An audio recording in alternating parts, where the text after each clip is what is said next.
What is up, everybody? Welcome back to the City Life Project YouTube channel for yet another live fight companion. Cage Fury FC 140 coming at you again from Philadelphia. Here we got John Morgan on the mic, and I'm really excited for this card. The prelims were actually pretty good. I caught a little bit. I caught the last couple fights as I was making some dinner, and then eating that dinner. And look at that, we got Andre Petrovsky on the mic with John Morgan tonight as well. But yes, a very good main card, ladies and gentlemen, and what a treat. An addition which became the main event, Millender versus Amosov, as Amosov is, getting his feet wet before a big promotion signs him. We have a lightweight title on the line in the co-main event. And then we have four really good main card fights, starting with Alidodov versus Ruiz, which we will get to right now. But first, I want to say what's up to the chat. Cool nuts. Yeah, I'm going to get to it in just a moment. No problem, Bailey. No problem. Amosov, let's go. Yeah, fucking love Amosov, dude. It was crazy that he lost his last fight, but we'll get into that a little bit later. Let's get to the first one here. If you guys are new to the channel, we do live play-by-play, commentary, reaction, and of course live interaction with all you amazing folks in the live chat. If you're staying up or if you're waking up early, we will also be covering the first leg of the deep flyweight Grand Prix. That's starting, I believe, at 3:45 or 4:45 Eastern. We'll go over that later. Amosov in incredible shape right now as well. And Millender, yeah, respect to him. I saw that in the live chat. Respect to Millender for still taking tough fights. Hopefully this gets Amosov in the UFC. Absolutely. Absolutely. All right. Let's get to this next fight. Nodir Alidodov, who is 5-5 as a pro out of Tajikistan. He's actually the favorite, despite being 5-5. Coming off a win, 2-3 in his last 5 fights. 1 KO, TKO, 3 submission, 1 decision. He is 1-2 in Octagon. Octagon with a C. Beat a 5-5 guy in his last fight. Lost to a 6-3 guy. Lost to a 5-1 guy. Beat a 3-0 guy. Seemingly, whenever he takes a step up in competition, he loses. 1 win as an amateur. He does like to finish his opponents, though. 4 finishes out of his 5 wins. And seems like he probably has some good grappling. Sebastian Ruiz, all right, from Peru, so you know he's got a sick chin, but is his takedown defense, is his grappling at the same level as Alidodov? I'm not going to lie, I have no idea, but I'm guessing because he's the underdog, no. He's on a 3-fight win streak. Yeah, 3 KO, TKO, 0 submissions. He's already been subbed once, 2 decisions. He fought in Bellator, actually. 0-2 in Bellator. He's fought in ROC. He's actually the Ring of Combat champion, where he beat a 15-7 guy split decision. Or sorry, 15-8 guy. Look, that's not a good record by any means, but shit, man, he's beating better guys than his opponent has beaten in his career. Beat a 5-2 guy. So he defended the title. Okay. Dabbled in some kickboxing. Lost to a 14-4 guy when he was 1-0, man. I like the underdog here. Now, is he probably going to get out-grappled by the Tajikistani? Yes, but I'm going to bank on him catching him and doing more damage. So I'm going with the underdog on this one.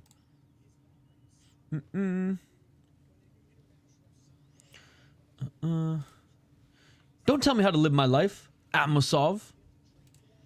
Hey, Captain Rafucho. Good to see you.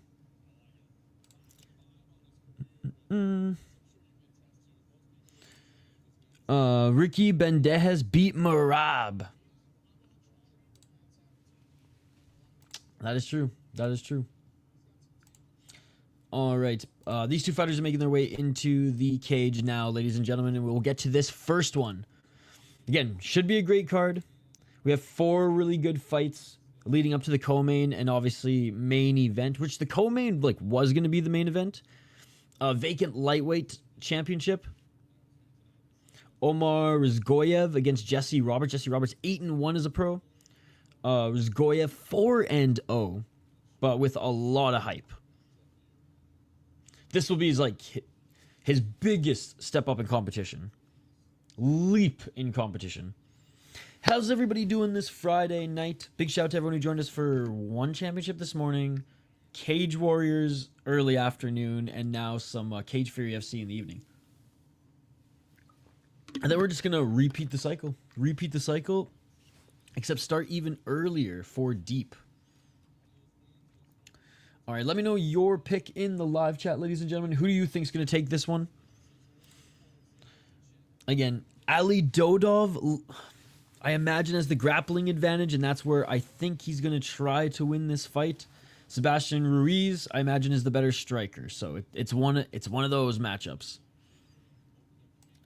And at plus 130, let's go with Ruiz, baby. Because he's the one that's going to make this exciting. Alidodov, definitely the smarter pick. Yusuf, it's on UFC Fight Pass. All right. So Alidodov's already in the cage. Sebastian Ruiz is entering right now. Announcer's going to introduce them both, and we will get to it. Again, I always like commenting on the cage, and I do like the Cage Fury FC cage. It's pretty big. It's bigger than a lot of regional cages, but it's not as big as that of Cage Warriors, for example. Shoot, even Luke's. Hey, what's up, Creepy Colors? Good to see you. Good to see you.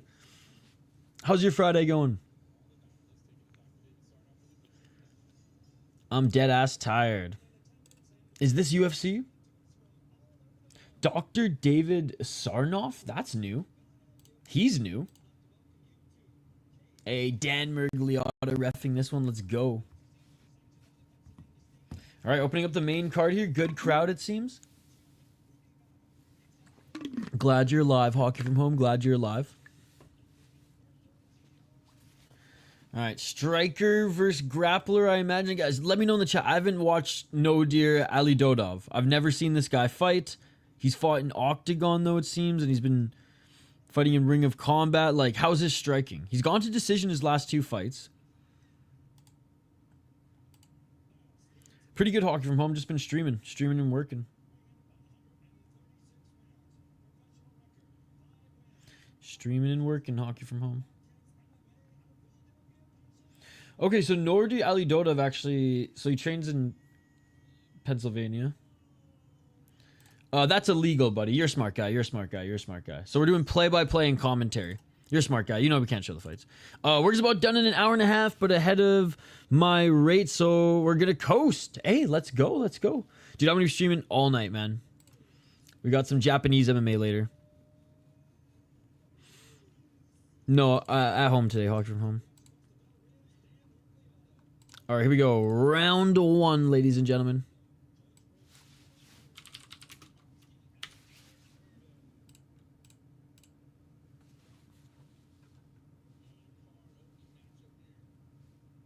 Big Dan Mergliotta. Let's get it on. I'm living in the States, but from Canada.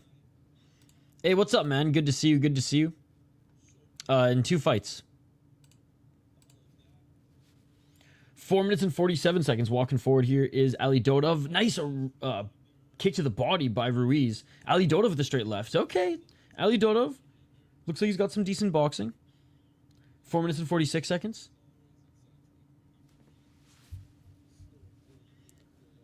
Straight left by Ruiz.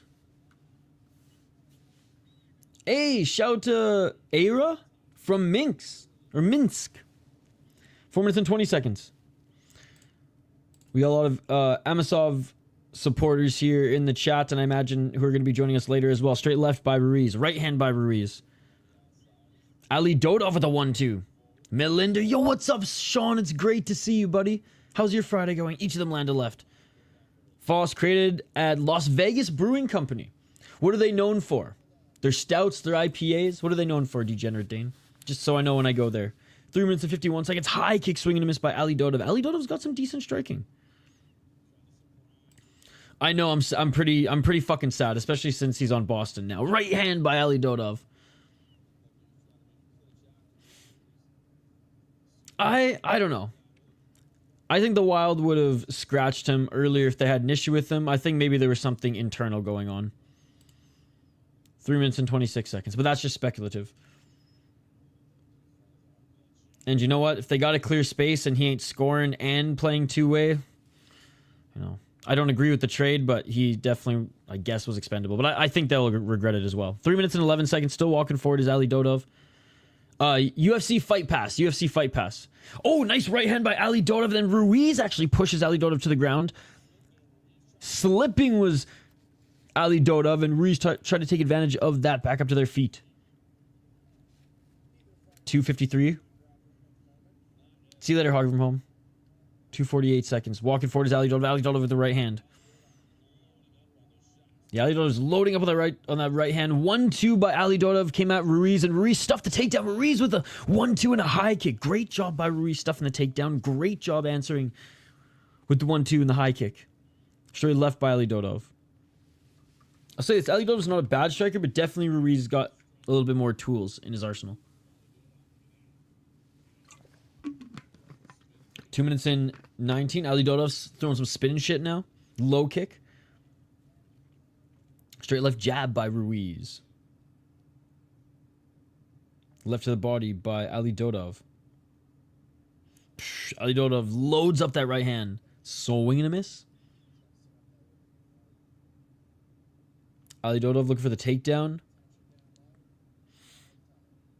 1 minute and 51 seconds. I said she wanted to break into my house, so do with that as you will. 1 minute and 38 seconds on the clock. McGeesh was watching this morning's fight stream for you. 1 minute and 33 seconds. Left hook.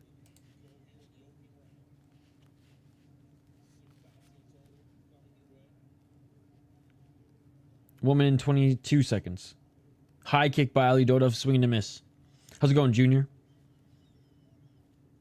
Oh, looking for the single leg. Now switching for the double legs, Alidodov, but Ruiz. Good sprawl by Ruiz and a knee by Alidodov. Sick.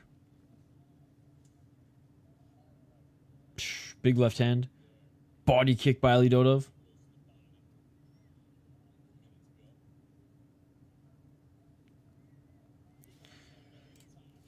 Because it terrifies me.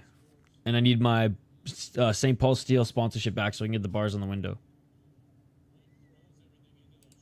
I didn't say anything this morning. 35 seconds. Probably they wanted to break into the house. Front kick by Alidodov.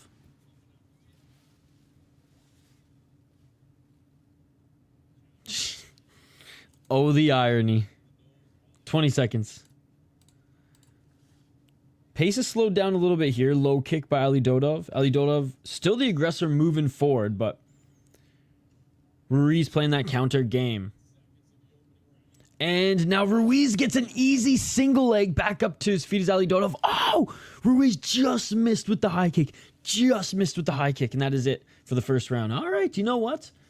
Way more of an exciting first round than I expected, given the matchup, guys. Alidodov, he's here to strike.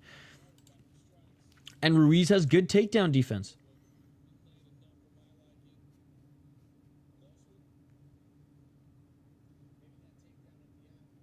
Yeah, that overhand right by Alidodov missed. And then that high kick at the end missed by Ruiz. Yo, yo, yo, what's up, Activate A? Yo, Cage Warriors card, even without George Hardwick, was awesome today. We ended up doing the whole main card. But there were 2 finishes on the prelims as well. You staying up for deep Activate A or what? See you later, Hockey.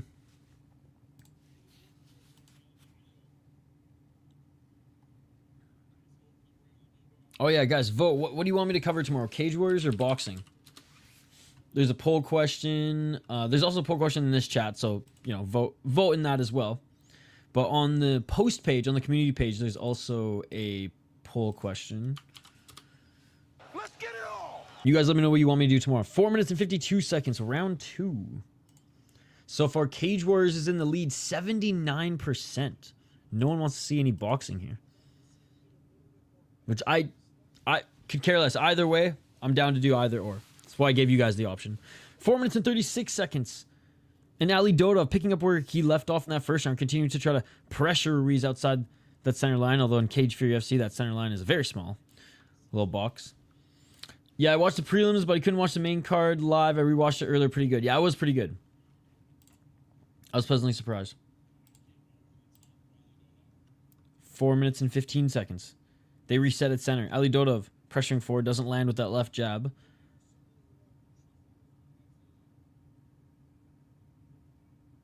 Four minutes and 4 seconds. Low kick by Alidodov. Oh, nice 1-2 by Alidodov.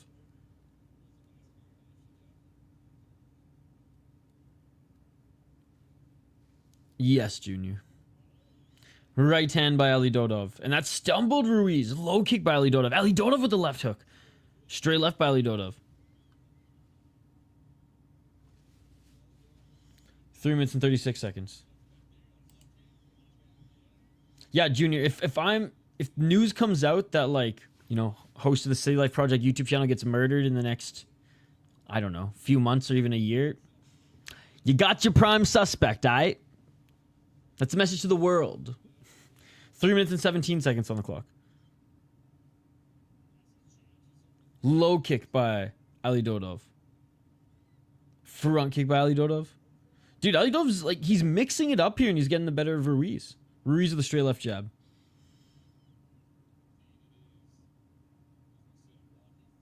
Each of them to the left. Ruiz needs to turn it up a little bit. Nice low kick by Alidodov, and Ruiz with the right hand there. Alidodov ducks under that follow-up left. Front kick by Alidodov. 2 minutes and 43 seconds.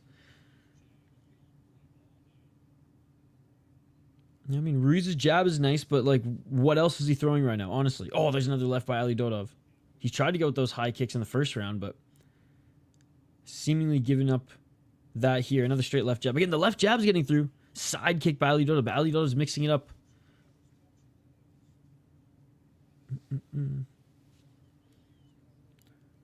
Spoken like a true murderer. 2 minutes and 13 seconds.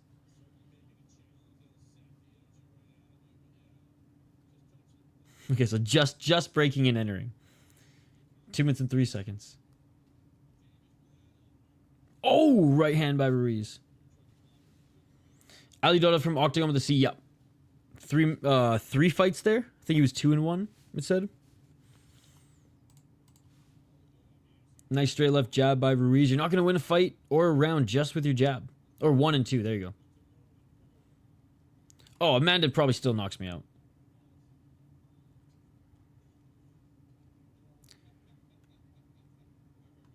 She probably knocks me out in the first round, dude. I ain't no fucking hero here.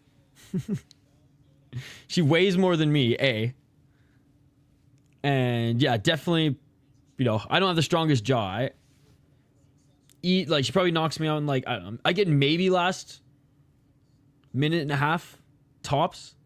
Like, I'm just being realistic here. Maybe 2 minutes with her not in her prime, but no, she probably knocks me out, dude. I'm not gonna pretend to be some fucking hero here. Amanda Nunes. She's probably got bigger forearms than me, bro. 53 seconds. Low kick by Alidodov.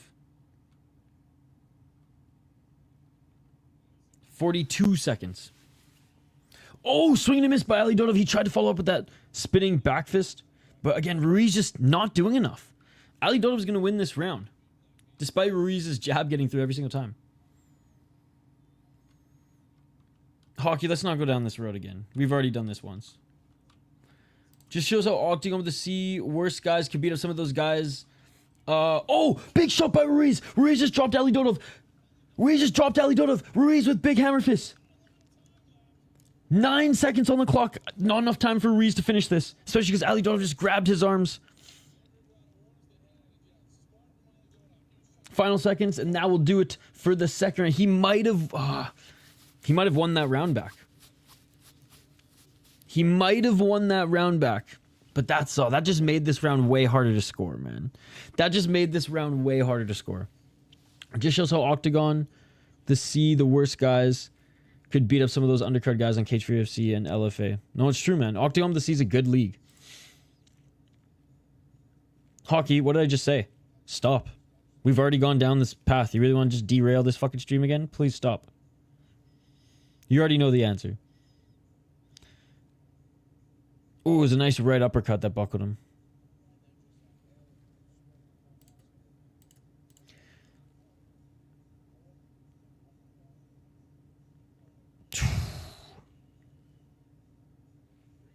Saved by the bell indeed. Yeah, you only had 10 seconds to finish it.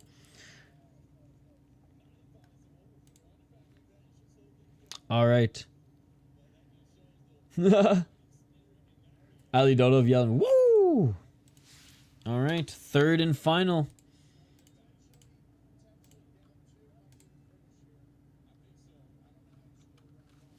Let's get it on. 4 minutes and 54 seconds. Low kick by Ruiz.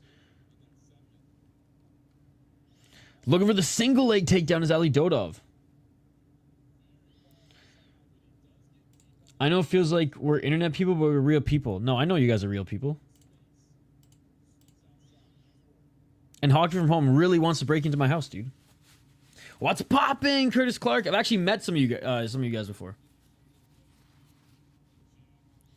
Oh, who does this guy think he is? He doesn't even know the Hockey from Home lore, and he's trying to tell me not to get aggravated. Bro, when was I aggravated? 4 minutes and 18 seconds. Do you even know what I'm referring to, Gringo? Do you even know what I'm referring to, dude? Please, let me know what I'm referring to and why I don't want Hockey from Home to go down this road. Please, please. 4 minutes on the clock. Oh, see, it could take hours. We'll have to do it on a different stream. 3 minutes and 50 seconds. But ask away. Any questions, I'm happy to answer. Front kick by Ruiz. Again, I want to hear it. Let me know what happened with Hockey from Home's friend and why we don't want to go down the can of worms. 3 minutes and 53 seconds on the clock. Chris Cushman's probably laughing right now, going, "Holy fuck, dude! The lore is crazy." UFC Fight Pass. UFC Fight Pass. Nice left and a right by Alidodov. Oh!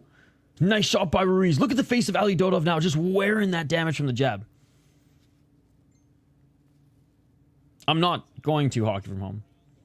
3 minutes and 8 seconds off. Yeah, Hockey from Home doesn't even watch MMA, guys. She's just a big supporter of the city life. 3 minutes on the clock. Shout out St. Paul Steel. Dude, ironically, Hockey from Home shout out St. Paul Steel earlier. He's the reason I got the bars on the window. Let's go, Chris Brown. 2 minutes and 45 seconds. Side kick by Alidodov. Now, Hockey from Home Jr. brought, like, I don't know, one of her friends into the chat who was just spamming, saying he was going to beat me up. So I said I was going to kick his ass, and then he just kept spamming in the stream. And pretty much just derailed the chat for a while. So 2 minutes and 22 seconds. This fight didn't show up on my gambling site. Really? What gambling site are you using? 2 minutes and 14 seconds. They're back at center.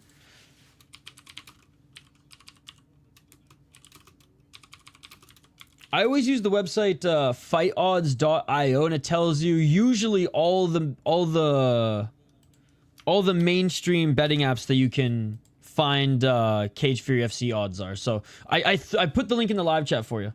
It was on Bet Online. I have Ruiz plus Drago plus 140-ish.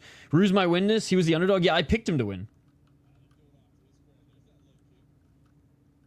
1 minute 40 seconds. Nice straight left by Ruiz. Ruiz is picking apart Alidodov with the jab here. I said you couldn't win a fight on the jab, but that was in the second round, and Alidodov was actually landing more shots than Ruiz. Nice knee by Alidodov, but Ruiz landed a nice right and left.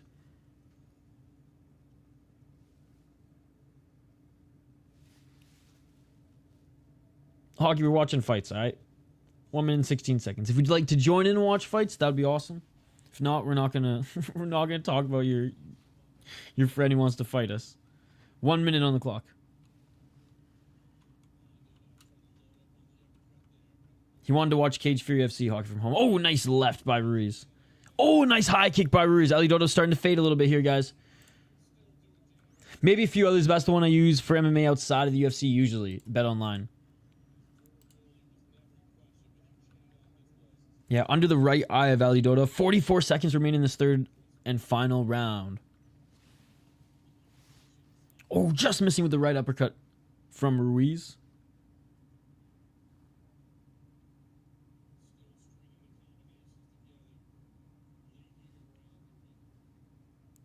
ACA. Hockey from Home watches ACA. That's the only MMA promotion.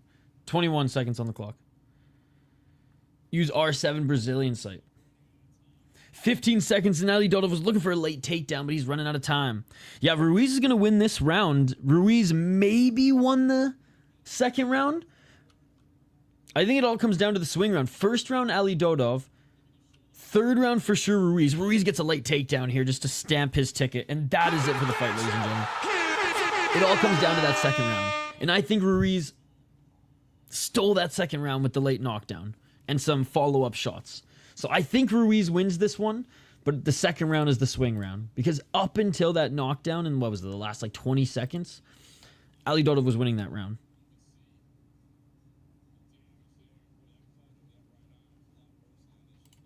So we're awaiting the official decision, but a pretty good fight. Way better fight than I expected, actually, given the fact I thought Alidodov would have more success with the takedowns. But it was actually Ruiz who's more of the well-rounded fighter. Dude, some of these Peruvian guys on the come up, they're really, really good. I didn't even check. Where did he develop again? I mean, he developed mostly in North America, which is pretty cool. He didn't even develop in Inca.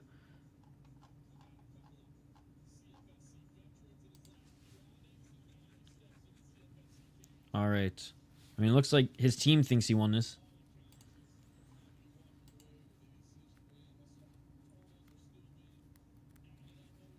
And I guess the judges are still adding stuff up. So yeah, we're still awaiting the official decision, guys.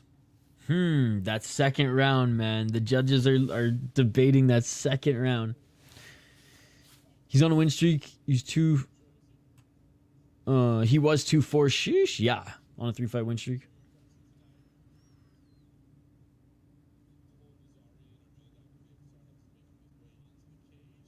Okay, here we go. We're gonna get the decision.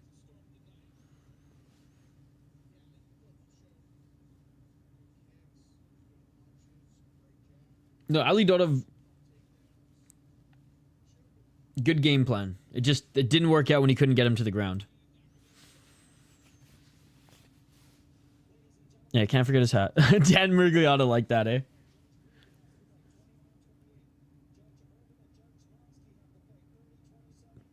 One 29-28. Oh shit! One judge gave Ruiz all 3 rounds. Dude, 2 judges gave Ruiz all 3 rounds. I agree with the 29-28. But hey, Sebastian Ruiz, the right fighter won. I don't agree with the 30-27 though. How many fights until the Roberts fight? 1, 2, 3 more. 3 more. Oh. Yeah, I don't know about the 30-27, but 29-28 I'm fine with. Tomorrow. Well, technically Sunday, Hockey from Home. Technically Sunday. All right, so next we have Cafaro versus Fuentes.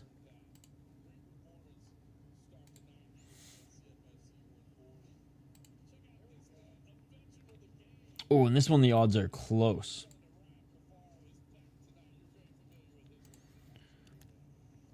Yeah, the Road FC's free, Hockey from Home. And it's great. Their commentary is awesome. Now, it's not in English, okay? But as my boy Idaho Skatesman says, you can basically understand based on just the vibe and how passionate they are what the hell's going on. Like, they're even more animated than like Brazilian soccer announcers. I think there's some sumo wrestling on right now on YouTube as well, which strangely addicting.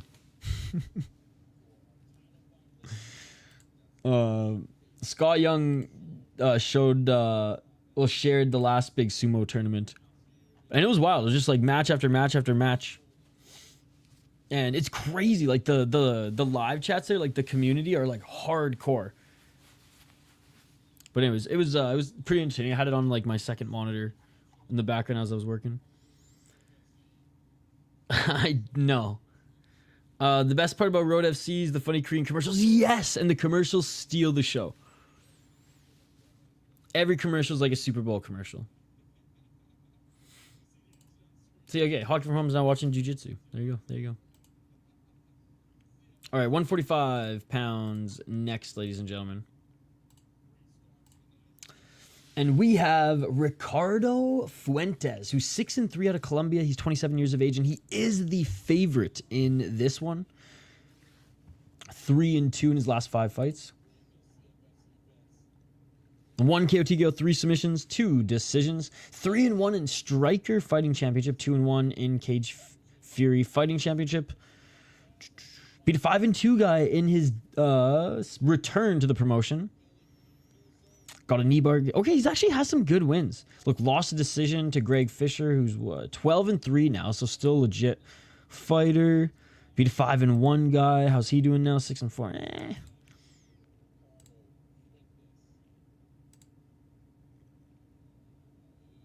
And as an amateur, he went 6-1. All right, all right.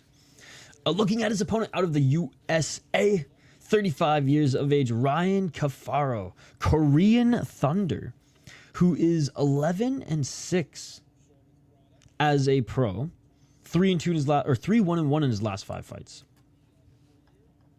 1 KO TKO, 7 submissions, 2 decisions, 6-2 in Cage Fury FC, 0-1 in Bellator, and 1-2 in Art of War cage fighting. He had a no contest in his last fight against a 7-3 guy, lost his title, split decision to a 7-7 guy. He won the title against a 6-4 guy. Just hasn't been facing good competition as of late, man. How many times has Fuentes been subbed? Never. Bro, Fuentes is going to win this one. Let me know your thought in the live chat. Let me know your thoughts in the live chat. I don't think so. I don't know. His YouTube channel is, if you're into like, if you grew up in like the 90s and like early 2000s and you dig like the old skate video vibe, even like surfing vlogs back in the day, his channel is very much like that, which is pretty cool. Then it might have been okay. Ruiz won. Good to see you, by the way, Luis Torres. Oh crap, didn't make my picks for this one. You're watching fencing. There's a show on Netflix called Sanctuary. It's about sumo, super good. Okay, I'll have to check that out.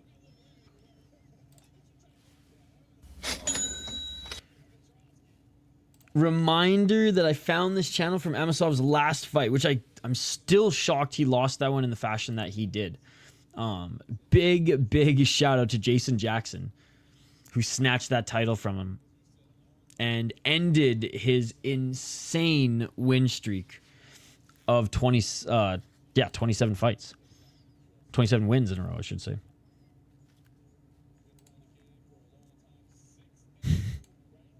I'm going Fuentes. Going with Fuentes. I do think there's a small chance he could get subbed, but I think just based on what I'm seeing here, guys, I have not done tape study for this at all. I'm going with my gut here, and I think Fuentes got this. I will say, though, Ryan Cafaro looks dialed right now.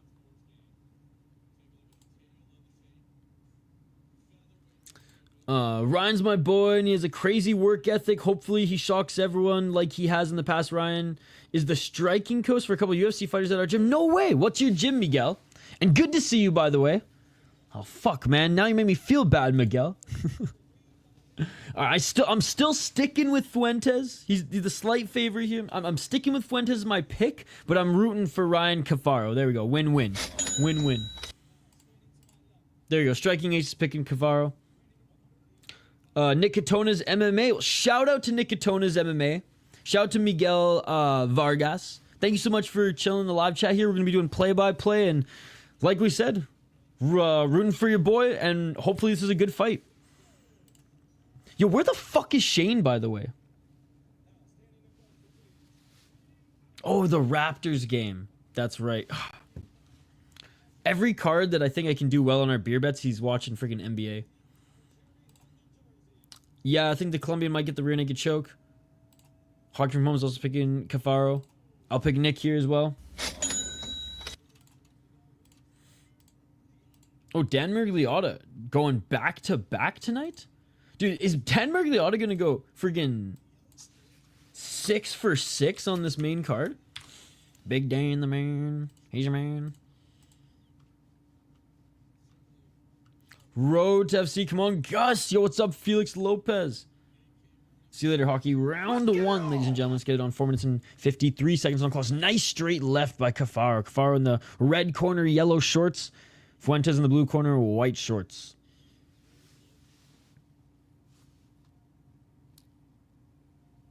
Thank you, hockey from home.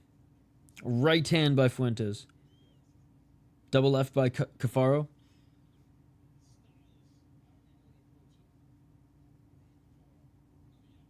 .427. Oh, nice right hand by Fuentes. Cafaro with the inside low kick. Right on the knee of Fuentes' lead left leg. Right hand by Cafaro. Oh, nice right hand by Fuentes. Missing with the follow-up left hook, though.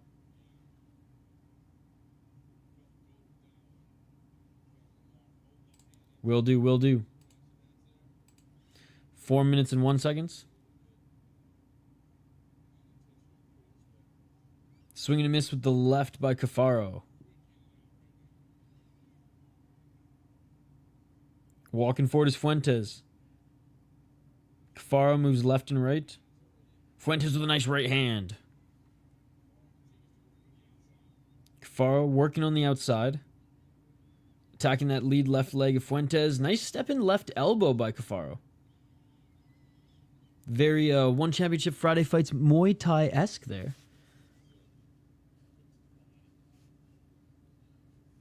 321. Cafaro doesn't pull the trigger on that right hand. Straight left by Fuentes. Oh! Eating a right hand is Cafaro, and Fuentes dropped him. It almost looked like they clashed heads there, but it was a very short right hand by Fuentes, and that dropped Cafaro, but Cafaro back up on his feet. Cafaro looking for his entry. Straight left by Fuentes. Oh, nice left by Cafaro. But Fuentes quick on that left. He sneaks in there as well. 244. Nice right hand by Fuentes. Low kick by Fuentes. Left by Cafaro. Cafaro now pressuring Fuentes. Fuentes with the right hand. Fuentes with the left. Cafaro with the left hook. Body kick by Cafaro. Cafaro with the counter left. There's some good head movement. 1-2 by Fuentes. Right hand didn't land. Back at center. 2:10 or 2:15 on the clock, ladies and gentlemen. Oh, nice right to the body by Cafaro, and Fuentes drops him again. Cafaro wasn't quick enough to get out of the pocket there, and Fuentes rocks him with the left. And now Fuentes jumping on his back here. Doesn't have any hooks in just yet. Cafaro knees planted, facing forward right in the center of the cage, and Fuentes gets his back. Gets his back. Doesn't. Only has the left hook in. Only has the left hook in, but already trying to attack that choke. Yo, did you bet the rear naked choke, Activate A? 1 minute 48 seconds on the clock. Cafaro, really good jiu-jitsu artist here, and he's looking to scramble out of it, looking for a roll, and Fuentes, great job staying on him. And back up to his feet is Cafaro. Great job by Cafaro getting back up to his feet. 1 minute 31 seconds on the clock. 1 minute 25, low kick by Cafaro, right uppercut by Fuentes. Okay, well, you joined just in time, I guess, Striking Ace. Nice left by Cafaro. Damn. I guess it is Cage Fury FC.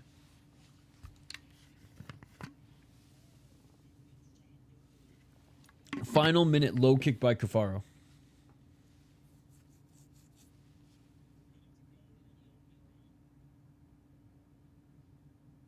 And Cafaro swing and miss with that left hand. Fuentes with the left. Fuentes with another straight left. Cafaro swinging back. Man, it keeps looking like they're clashing heads. Oh, looking for her left is Cafaro. Swing and a miss and just hits the cage. There's a nice right hand by Cafaro. He lands clean on Fuentes. Dude, Cafaro looks mad here. Yeah, dude, even John Morgan saying, Cafaro looks mad, dude. Front kick by Cafaro. He's seeing red, ladies and gentlemen. Superman punch attempt by Cafaro. Fuentes gets out of the way, and Cafaro goes, what? What? Fuentes is the 1-2. Oh, they each land a left hook. Each of them land a right. Oh, Fuentes lands a huge left hook on Cafaro, but he seems to be okay. Straight left elbow by Cafaro. And that is it for the first round. Yeah, Fuentes is going to win that first round. Dropped Cafaro a couple times and is just getting the better of him in the striking. But Cafaro is not out of this yet, ladies and gentlemen. And he's still landing some big shots as well. You can see some damage forming on the face of Fuentes. But Cafaro tough as nails, man. Yo, what's up, Andrew B? Good to see you. How's it going, Andrew B? Yeah, they did clash heads a couple times. That first knockdown might have been because of the clash of heads.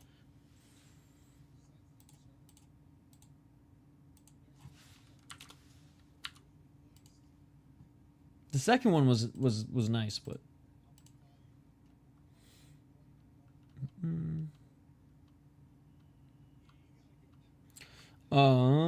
Fuentes dips his head deep like I do. Cafaro needs time. Something up the middle or to the side as Fuentes dips 10-9 Fuentes. I'm watching Shorzy, man. What a show. It's good. I think it's way better than Letterkenny. Really good, really good.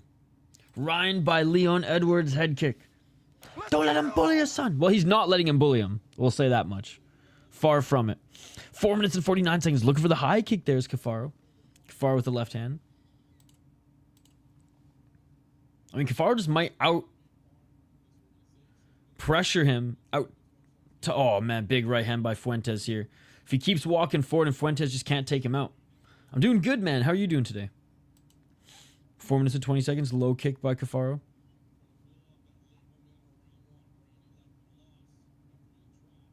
Oh, nice 1-2 by Fuentes. Left hand by Cafaro. Low kick by Cafaro.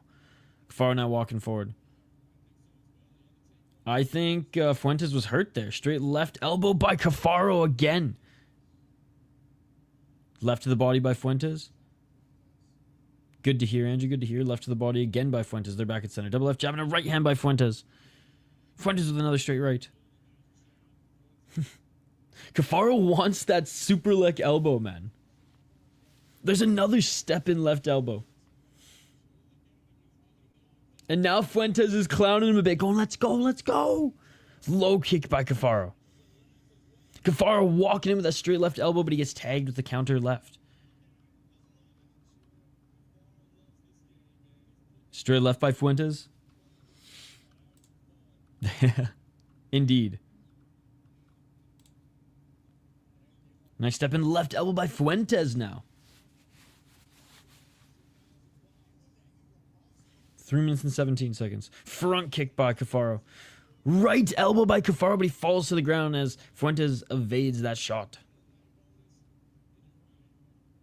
Low kick by Cafaro. Right hand by Fuentes.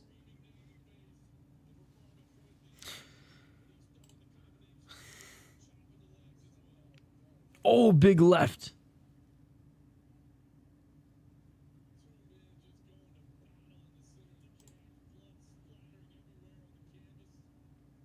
By the way, that's Diamond reminded me. Blood Diamond, Izzy's boy, is fighting in Black Combat later today in Korea. Or tomorrow. No, wait. Later tonight. This morning in Korea. 2 minutes and 34 seconds. Honestly, Cafaro's having a way better round. Hell yeah, Andrew. You're always welcome here. You know that. Andrew, I don't know any of that other shit that happens in MMA YouTube. You're way more dialed in than me, buddy. I have no idea what happens. Or like... most of the time, 90% of the time, I have no idea what's going on, man. So, just know that I'm here talking hockey and fights, buddy. One fight into the main card. 2 minutes and 7 seconds on the clock. Oh, and a nice straight left by Cafaro. Cafaro's getting the better of Fuentes in this second round, I will say. And Fuentes bleeding. Little cut on his forehead by the looks of it. How's it going, cricket lover?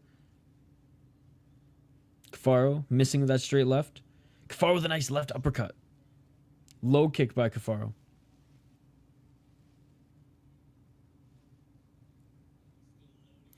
Dude, in Korea, superior rule set MMA. Soccer kicks and all.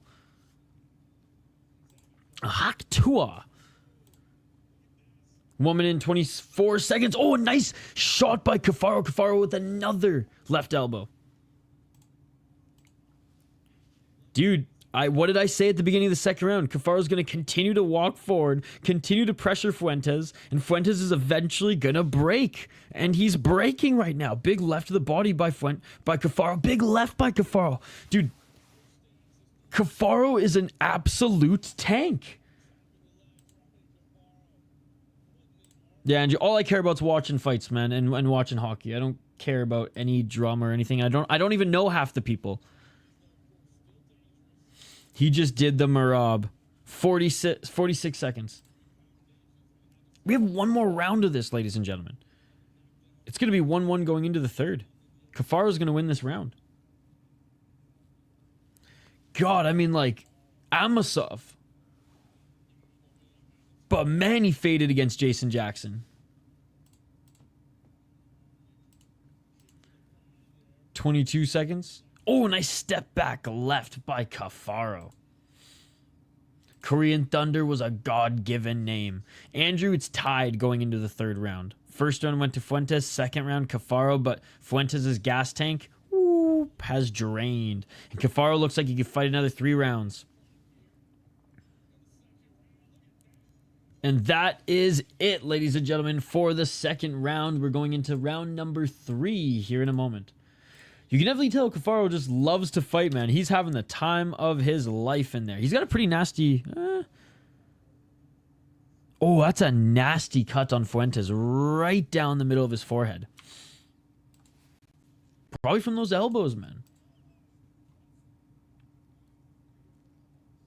1-1. Yep.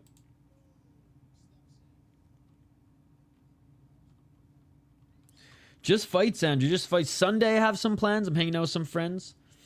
But other than that, just fights. 1919 missed a bit of round 2, cleaning some stuff up. Yo, what's up, Mateo? You think it could be a draw because he was dropped 2 times? No. Because he got back up to his feet and actually landed some shots at the end. Like, I don't think round 1 was a 10-8. All right, round 3, ladies and gentlemen. 4 minutes, 57 seconds on the clock. And I truly believe the first one was a clash of heads, but, you know, the judges might not see that. No, possibly a draw. I don't agree with the first round being a 10-8. Oh, nice big left by Cafaro. Cafaro with a low kick. No, I think it's dead. I think it's dead tied right now. I think if he wins this fight, they sign him. Oh, high kick by Fuentes, and then Cafaro knocked him out. Cafaro wins. Cafaro wins. Bro, Cafaro just ate a head kick and ate it on the chin. Cafaro just ate a head kick on the chin and then said, nah, bitch, and knocked out Fuentes. Cafaro ate a head kick on the chin and then said, nah, bitch, and knocked out Fuentes. Fucking rights, motherfucker. That was amazing. Who gives a fuck about Amosov now, Loner? Honestly, who gives a fuck, bro? Did you not just see what happened? Holy shit. Sorry, I don't know if you guys are watching your car and your family are there, but at this point, I don't give a fuck. Holy fuck, bro.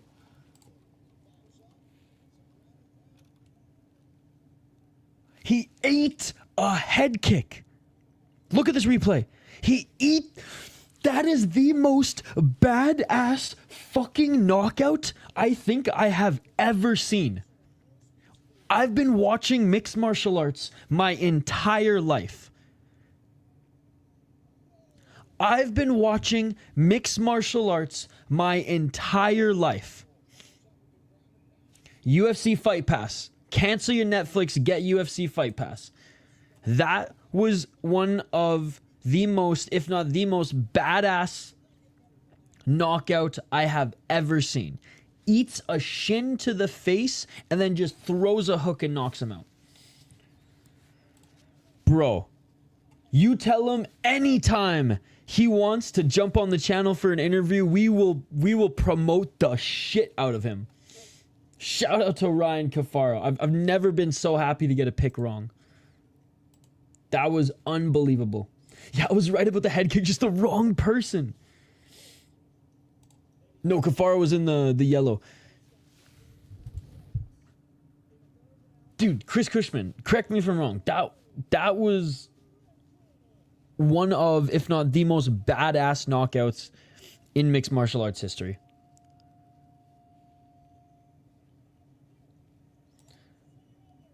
He ducked into it, ate it, and countered immediate KO. This guy has a adamantium chin, ladies and gentlemen. That's the shit that's in Wolverine's bones, right? You're awesome. I couldn't sit the whole fight. Yo, smash that like button for Ryan Cafaro, ladies and gentlemen.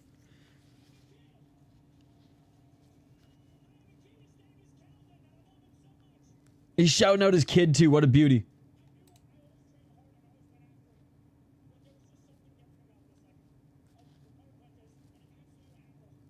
Dude, this guy's all class too. Shout out his kid saying I felt different for this one. Shout out Fuentes said he was an absolute animal. Said his kid motivated him. Fuentes was the slight favorite. Dude, what a beauty, man. Yo, yeah, Miguel and Felix. If he ever wants a platform, I'm starting to do more fighter interviews for like just a little podcast series on the channel. I've interviewed Liam Harrison and other regional fighters as well. You let him know. I would love to talk to him sometime and hear his story.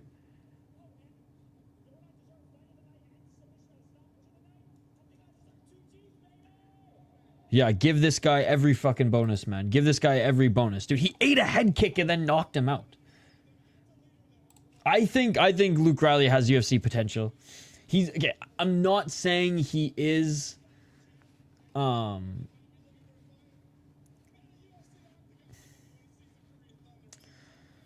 not saying he is Joshua Van. I'm not saying he is Song Yadong, but he's that type of striker coming into the UFC, right? Shout out to this man's son, dude. Shout out to this man's son. Next we have Kostyuchenko against Brown. Chris Brown time, baby. Oh, he wants the featherweight title next.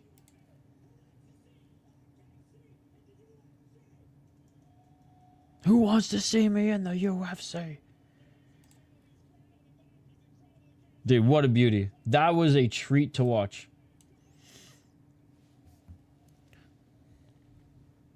That was a treat to watch.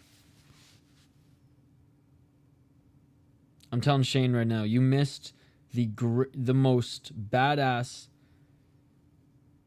knockout of all time because of the Raptors.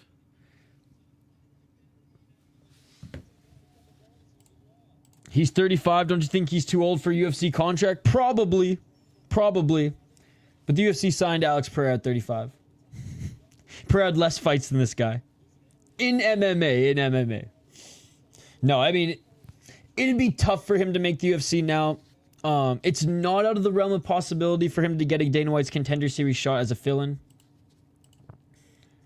Adilov lost. I'll reach out. He's usually all over training with Paul Felder and Eddie Frankie Edgar. Damn.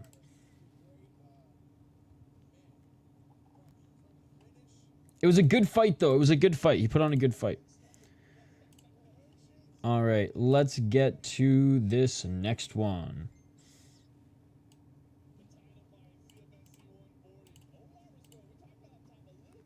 Paige Van Zandt BF is 35, and he just made his debut. That is true. Is he actually 35? No, that is true. That is true.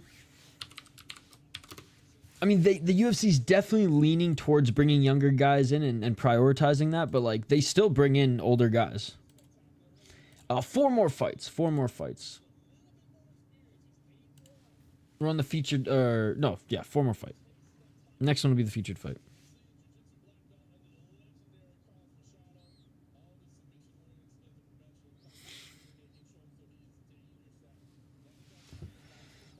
I want to bet all night. Well, there's Deep later at 3:45 a.m. Eastern. We'll be live for Deep. Think he's 34. Let's go Brown. Chris Brown going to split decision with Leal and Ignacio is kind of insane. How crazy is that? Ignacio Bahamondes and Carlos Leal he went split decision with. They haven't fought yet. He hasn't fought yet. I don't know if Cafaro should he sign with the UFC. I think as a guy who spent almost 1/3 of his fights in cage for UFC, he deserves a title shot. Title shot first, then UFC maybe. I will definitely run it by him. He always appreciates the support. He's a good, humble guy, an example of the sport. I want to talk to him even more now. Yeah, let's get to the next one. Dana loves complaining about prospects in their 30s and having them on contender series and signing them. It's a tale as old as time. Yep. Absolutely. All right, we have Chris Breezy the Future Brown, ladies and gentlemen. 10-5 as a pro, 35 years of age. He's 3-2 in his last 5.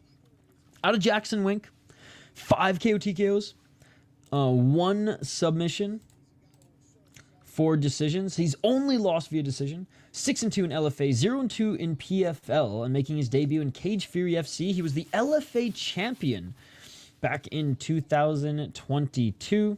Lost to Thad Jean in PFL, and here he is in Cage Fury FC. He's fought a lot of good competition. Against split decision against Carlos Leal, who's an absolute beast. Split decision against Ignacio Bahamondes, man. So only really loses to high-level competition. I mean, even Carrington Banks, man. 10-2. 10-2. Egor Kostyuchenko, 5-0 as a pro. He is the slight favorite. He's the prospect coming in, 26 years of age. Pretty well-rounded as well. Has decent hands. Decent hands, but way more of a grappler, way more of a submission threat. You know, nothing that Chris Brown hasn't seen before. And he has not fought even close to the same level of competition throughout his career. I mean, he fought a 3-2 guy when he was 2-0, respect, and he fought a 9-5 guy in his last fight in which he won via decision. 2 really good wins, I'll give him that. And in a decent run on the amateur scene, going 4-1. I think Egor getting the submission is definitely a possibility, but I like Chris Brown as an underdog, even at 35 years of age. I know he lost to Thad Jean 6 months ago, but it was a decision. And before then, and I know that was 2 years. He didn't look that bad against Thad Jean in his last fight. I forgot that before then he hadn't fought in 2 years. Fuck.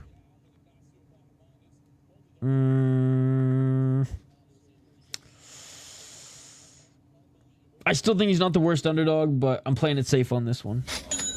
I did say originally I was going with the Ukrainian as well, so I'll stick with him.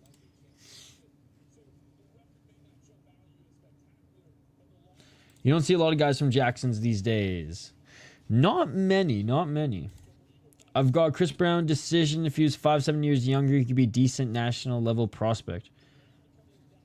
Junior Melo Dragon total. Who the hell is Junior Melo Dragon, brother?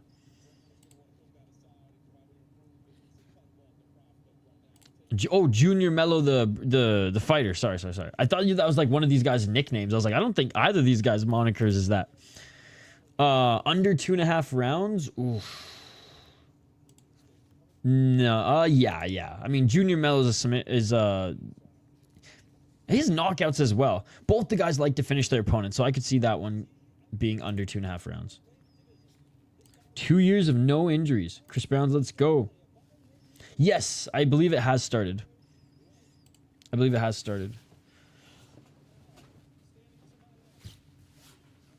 I mean, all the guys were at the Apex last week, right? All right. Fighters are being announced in the cage now.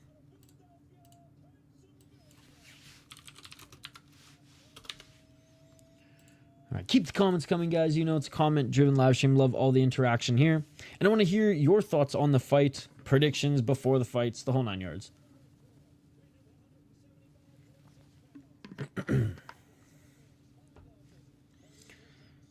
The Chris Brown prison workout cooking.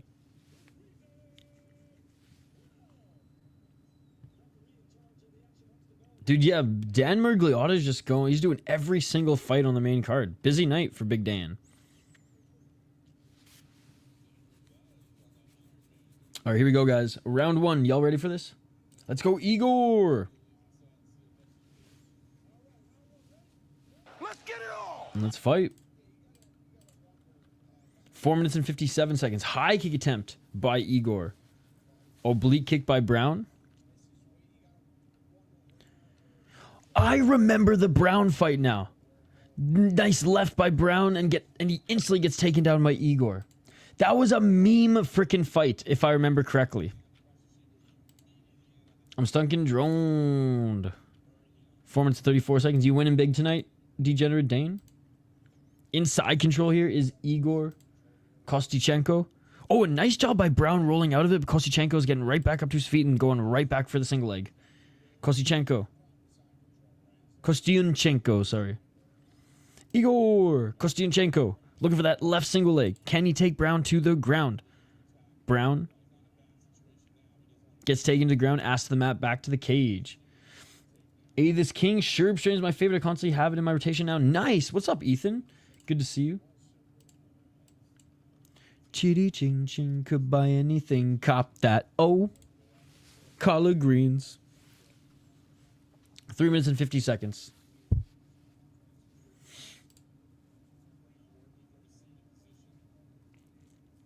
Ass to the mat, back to the cage again for Brown.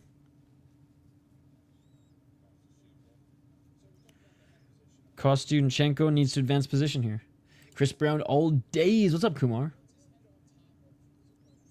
When you get a chance, you got to take a look at this KO Tough Enough and Discord. Yeah, how's the Tough Enough show going? Yo, Degenerate Dane, did you get tickets? 3 minutes and 20 seconds.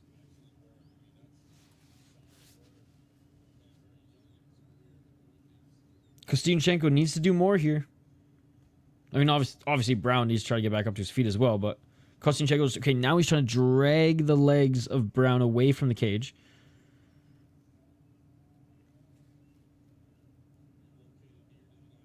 Two minutes, 56 seconds.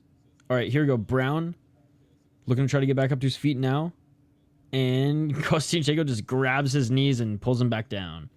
If I remember correctly, Brown isn't too good of a wrestler. He's primarily a striker. Yep. And he's getting absolutely out-wrestled here. He does get back up to his feet. Kostyuchenko with the body lock. Kostyuchenko is going to try to drag him back to the ground. 228. Again, big shout out to everyone in the live chat. Appreciate you guys. 220. Brown looking to try to escape. They're still clinching. Back at center of the cage, still clinching. Nice knee by Brown. Again, Brown trying to get out of the grasp of Kostyuchenko, and Kostyuchenko goes right back for that single leg. 2 minutes on the clock.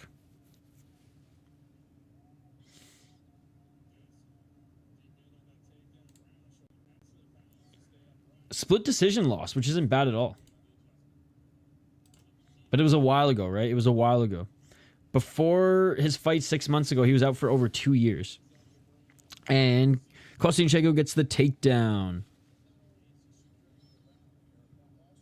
I need to go watch some MMA in Amsterdam. Dude, isn't there, what promotions, is there a new promotion that's out of Amsterdam? 1 minute and 24 seconds.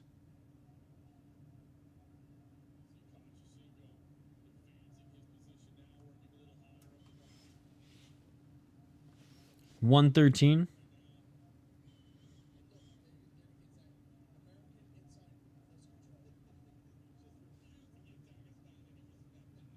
One minute on the clock. Dude, friggin' base Petrosky. Did you just hear what he said?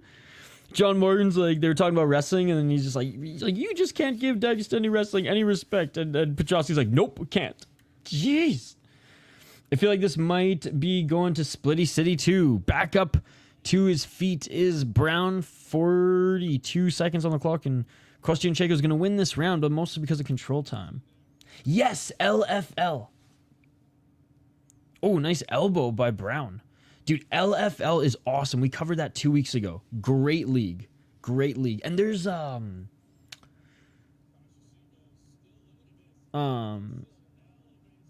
pretty good prospects that are brewing there. Who's that heavyweight who competed in UFC just a couple weeks ago? Oh, there's another takedown by Kostyuchenko. Or was it last week?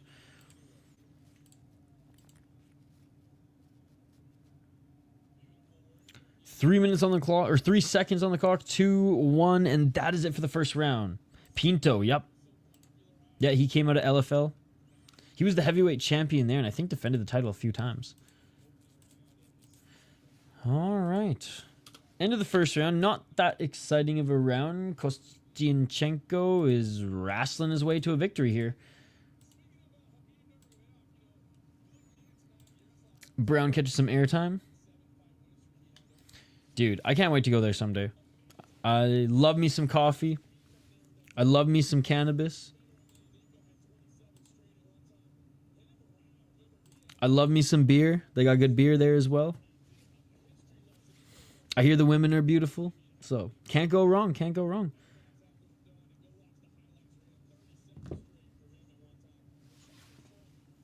All right. Round 2 coming up.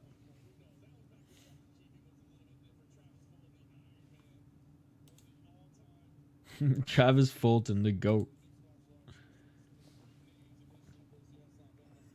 All right, here we go, guys. Round 2. Can Brown keep this on the feet and land some strikes?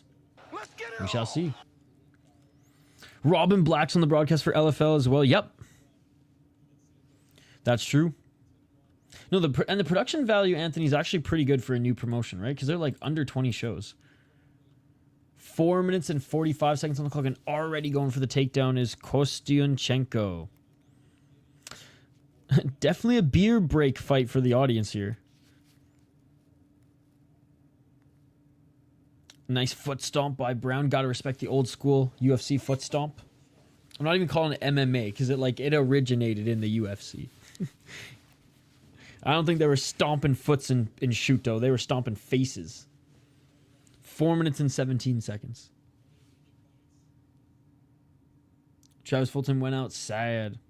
He'll probably gas. 4 minutes and 9 seconds. Yeah, Kostyuchenko hasn't been able to take Brown to the ground. He's still looking for that single leg. Good job by Brown staying on the feet early. 3:56. Hello, how you doing? Good to see you. 3 minutes and 46 seconds. Still going for that left single leg. And some nice knees by Brown as he tries to shake off Kostyuchenko.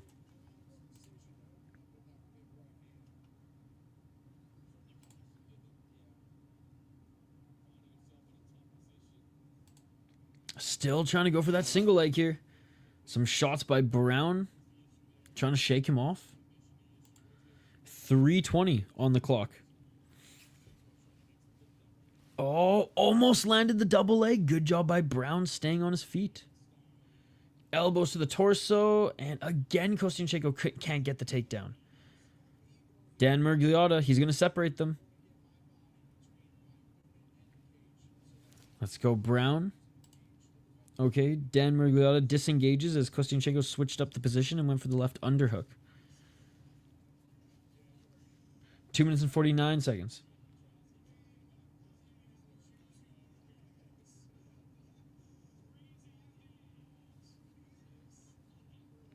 Some short shots by Kostyuchenko. But honestly, Brown's landing more while defending right now. So does Brown have Goku on his shorts? Dude, he totally does. That's hilarious. Kostyuchenko tried to go for a trip takedown and couldn't here. He was able to take down Brown multiple times in the first round. He has not been able to take him down here in the second. 2 minutes and 11 seconds. And honestly, Brown's doing more damage defending. Brown is doing more damage defending, and Murgliota separates them. Attaboy, Dan Murgliota. Aikido. And looking for the single leg is Kostyuchenko, and he gets the takedown. 1 minute 46 seconds. Brown, knees planted. Let's see if he can get back up to his feet. Oh, his right knee's planted. That left knee's actually tangled up by Kostyuchenko. Back up to his feet is Brown. Kostyuchenko. Oh, Brown sneaks out of Kostyuchenko's grasp and throws a high kick. Brown with the left hand. And look for that single leg is Kostyuchenko again.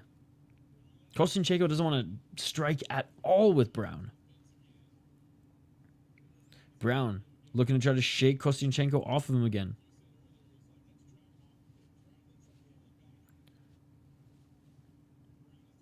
Brown, he's starting to look a little bit tired as well here. 1 minute on the clock. Brown reversing.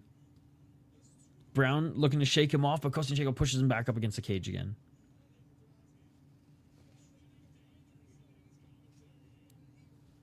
"48 seconds. Bro, Petrovsky is not doing commentary. He's just bitching about this fight, which is hilarious.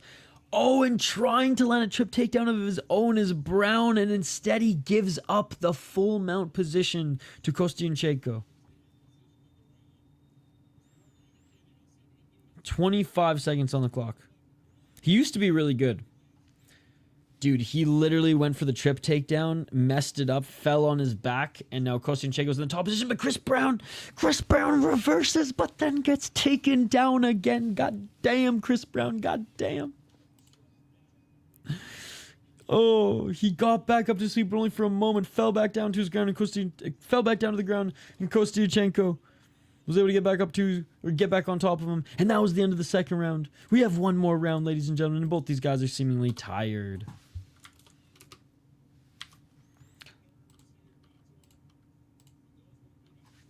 It's a very interesting fight to score, because like Kostyuchenko won the first round because neither of them were throwing anything, and he had control time.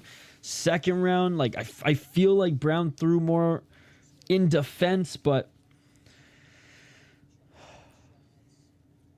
I want to say Brown won that second round. I think in the future, Ukrainian fighters will be best in MMA. There's already a bunch of pretty good ones, but more of them box than do MMA. Chris Brown did not wake up Chris Breezy today. Brown is solid. He's just a bit old now. And yeah, and again, before his last fight 6 months ago, he took 2 years off as well. What is Chris Brown doing?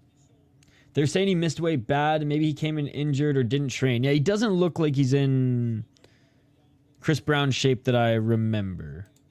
We're going into the third round. 2018 Egor.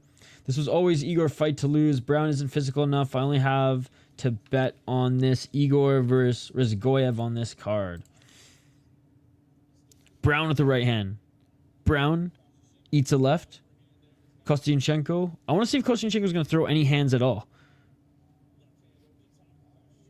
4 minutes and 35 seconds. Nice left hand by Kostyuchenko. Yeah, Brown just so awkward the way he strikes. I remember that fight in PFL.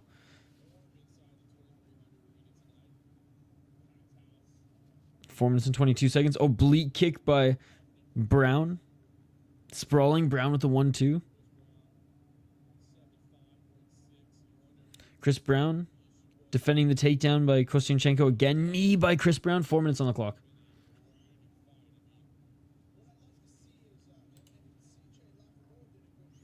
Well, tonight, only one so far.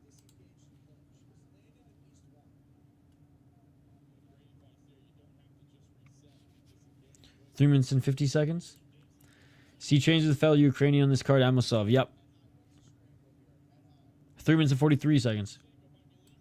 And looking for the takedown here is Kostyuchenko.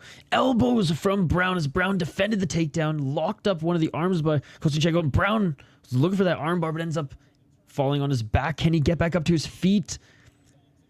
Oh, and a nice job by Brown. He's able to cut Kostyuchenko.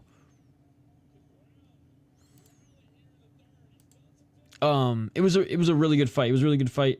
Sebastian Ruiz ended up taking that one. It was the right decision. He had the better third round. Alidodov had the better first round. The second round was the swing round.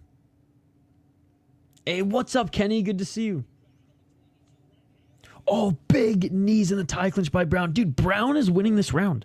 Brown is winning this round more definitively than he might have won that second round. And the short elbow by Brown. Brown now pushing Kostyuchenko up against the cage.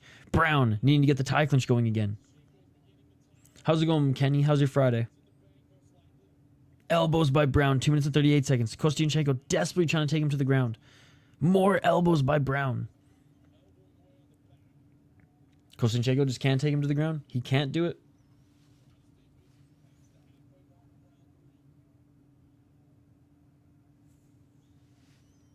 Hey, I'll be streaming all night. We're going to be streaming deep at 3:45 Eastern. So if you're still up, it'd be awesome to have you in the chat there as well. But yeah, it's good to see you. You got any big plans this weekend other than just watching fights? Working? Chilling? Brown always looks gaffes after round one, but he is DDP maxing. Don't bank on that. No, it's true. It's true, dude. I remember, like I remember, like I said, the last time he was in PFL, it was a meme fight, but he was still in it until the last bell. Brown was never a welterweight, in my opinion. Remember that Thad Gene fight? He was getting bullied around. That's the meme fight. Yep. Nice front kick by Brown. Oh, Kostyuchenko's hurt. Kostyuchenko's hurt. And then Brown went for a spinning heel kick. 1-2 by Brown. Another knee by Brown. Dude, Kostyuchenko's hurt. Brown landed a knee to his chin, but Brown DDP gassed, and Kostyuchenko messes up his takedown, and now Brown's on his back. Brown's on his back. 1 minute and 17 seconds. Brown landing right hands. Brown landing hammer fists. Kostyuchenko. Oh, what the hell was that, Brown? Brown fell off his back. And then Brown with the suplex. Brown with the suplex. 1 minute on the clock. Kostyuchenko's gassed. Brown landing some hammer fists. Oh, big right hand by Brown. Another right hand by Brown. 49 seconds. Brown could end this fight. Brown could end this fight if he doesn't lose position. Ukrainian is gassed as fuck. He's just got to grind this to the distance. 39 seconds on the clock. Brown needs a finish. Come on, Brown. This is crazy. Oh, man. Kostyuchenko's nose is leaking. Vochanchin's one of my favorite old school fighters. 22 seconds. Brown with knees. Knees to the legs of Kostyuchenko. I think Brown won the second round. Oh, no. No. Superior rule set. All right. Dude, Brown just kneed Kostyuchenko in the face. Superior rule set. Brown is the best fighter in Cage Theory FC. Superior rule set action. Superior rule set action. Fuck it, bro. It should be legal. This is why Dan Murgliata is the best ref, ladies and gentlemen. Saying fuck the Pennsylvania Commission. That is legal in my books, baby. Dan Murgliata is the best. Step aside, Cristione. Step right into the nursing home doors. We don't want you anymore. Get the fuck out. Big Dan Murgliata allowing the superior rule set to happen. That's what I'm talking about. That's what I'm talking about, baby. Fuck the Pennsylvania Commission, bro. I'm Big Dan, and you're allowed to knee motherfuckers in the cage when I'm here. Oh my god, that was crazy. That was just a warm-up for Deep. He can barely stand. Again, Chris Brown still might lose this fight because it's a 10-point must system. If this was judged like Ryzen or one championship, Chris Brown would have won with flying fucking carpets based on that third round. So that's the thing. Egor could have won the first 2 rounds. I want to believe that Chris Brown won that second round. No nonsense. Keith Peterson isn't happy about that take. I don't mind Keith Peterson.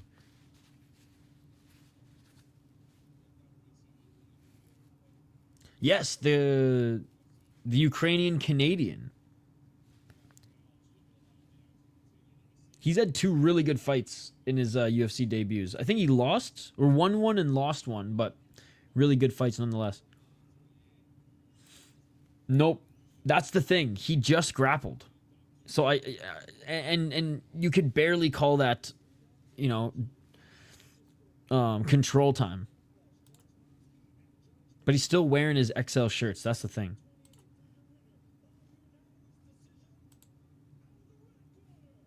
Chris Brown! Chris Brown! Chris Breezy! That second round, dude. He got the second round. Let's go!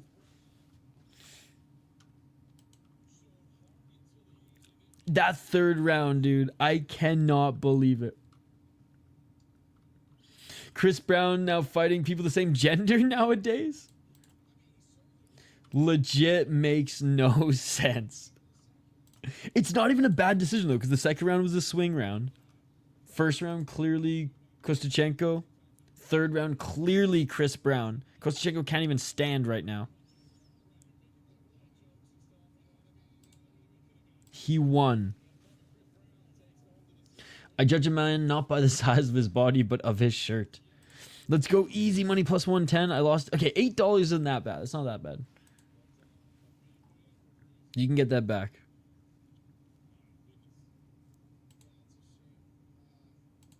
Dude. Oh.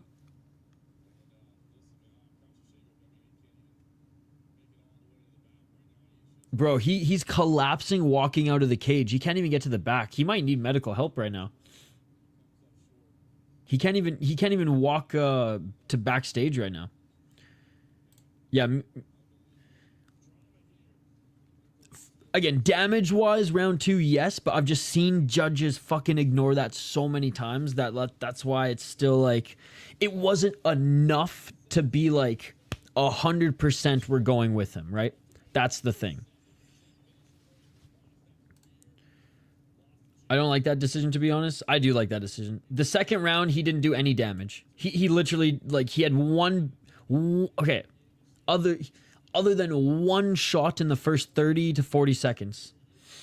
It was Chris Brown elbowing from behind, knees in the clinch. And again, it wasn't a lot, but like, I'll take the damage over the control time that's not doing anything. And Kostyuchenko wasn't able to take him down in the second round either. I believe in Amosov. I won! I was gonna make a Rihanna joke, but I generally think it was a terrible situation. Who the fuck is next? Roberts versus Melo versus Drago. Underdogs are 3-0 on the main card. Wolves game just wrapped. Was a crazy one. I don't care about basketball, but was fiending for some Minnesota sports. What a sore loser. I don't think it's a sore loser. I think he's legit gassed and legit gassed and hurt. Cafaro won. Are you excited for tomorrow's UFC? I'm more excited for Deep at 4 a.m. than UFC, to be honest, and Road FC. So I'm excited for UFC tomorrow, but I'm way more excited for Road FC and Deep. 3 underdogs in a row, plus 170, plus 200, plus 110. Hell yeah, hockey from home. All right, let's get to the next fight. Featured fight here at another 170-pound affair. We have Jimmy Drago against Junior Melo, ladies and gentlemen. And this one, I do not think goes the distance. Both of these guys like to finish their opponents, ladies and gentlemen. This should be an absolute banger from Tanger. If you know, you know.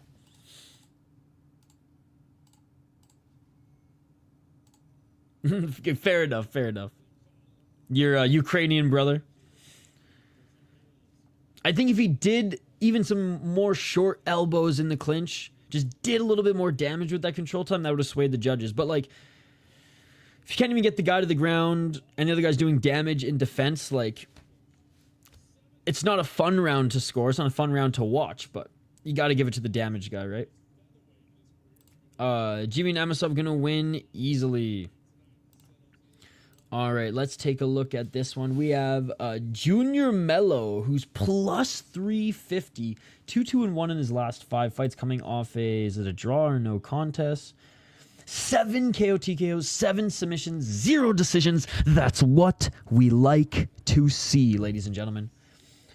That is what we like to see. He's been knocked out 3 times. He's been submitted once. 5 of his losses have come via decision. I am leaning City. I've never been super high on Smotherman. Having said that, his short notice fight in the UFC was one of the best fights I've ever seen him be in. So Smotherman has, I think, a pretty high ceiling, but I like City's dog, and he's tough. All right, so in Anthony Pettis FC 12, he went to a split decision against Peter Pettis, before then lost an 11-7 guy to arena fight. Be 10-4 guy back in 2024. Fought Nascimento and lost to him. Yeah, man. He's got some okay wins on his resume, but for the most part, when he took a step up in competition, he lost. He's got a lot of fights, though. He knocks out at least he finishes the guys who are, lesser than him skill-wise, right? He's not going split decision with guys who has, should be knocking out. He's knocking them out. Jimmy Drago, he's the favorite for a reason. 7-2 as a pro, 30 years of age. On a 3-fight win streak, 4-1 in his last 5. 4 KO TKOs, 1 submission, 2 decisions. 5-2 in ROC, where he was the champion. He's also the champion of Maverick MMA. But a little bit more impressive, his run in Ring of Combat, being a 4-0 guy, 4-1 guy, and 5-0 guy to win the title. As an amateur, he went 6-0, and beat guys who were 7-1. So, Jimmy Drago, we're going with the favorite here. What year will Bruce Buffer retire? I'm not sure. I give him at least, and this is like at least 3 more years. Vettori's such a boring fighter, in my opinion. Honestly, the last really good Vettori fight was Vettori Dolidze 1. That was an awesome fight. Dude's just fun. The stare downs when he clenches his teeth. This dude looks so intimidating, but I don't think he could even knock out someone with a free shot. I think he's just like a scrappy striker. That's it. With not the craziest power. But that fight against Dolidze, the first one, was an awesome fight. It was a sloppy yet scrappy, just striking a fair back and forth. I actually thought Dolidze won that fight, but it was very, very close. I'm replacing Bruce Buffer. All right, fighters are being announced in the cage now. Again, reminder, 3:45 a.m. Eastern, I believe. Let me double check. Deep Impact 124, the Grand Prix begins, ladies and gentlemen.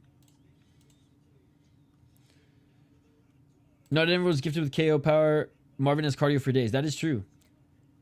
Them ring announcers can go forever, dude. That is true. His best quality is he's unknockoutable, which is a good quality. And don't forget the granite chin. Yep. Which is a very good quality. Dan Mergliotta. Dan Mergliotta is literally doing every single fucking fight. Yeah, 4:45 a.m. Eastern, guys. 4:45 a.m. Eastern. On the Deep YouTube channel. All right, co-main event, ladies and gentlemen, starts now. Smash that like button if you haven't already. Vote in the poll question. Ring that bell for notifications and subscribe to the channel. Round 1. Oh, I'm looking for a knee right away. Out of the gate was Melo. Low kicks by Drago. I got Drago KO round 2. 4 minutes and 48 seconds. Drago swinging a miss with a low kick. Again, appreciate all you guys joining. We're streaming all weekend. Hope to see you guys tomorrow. All day and all night.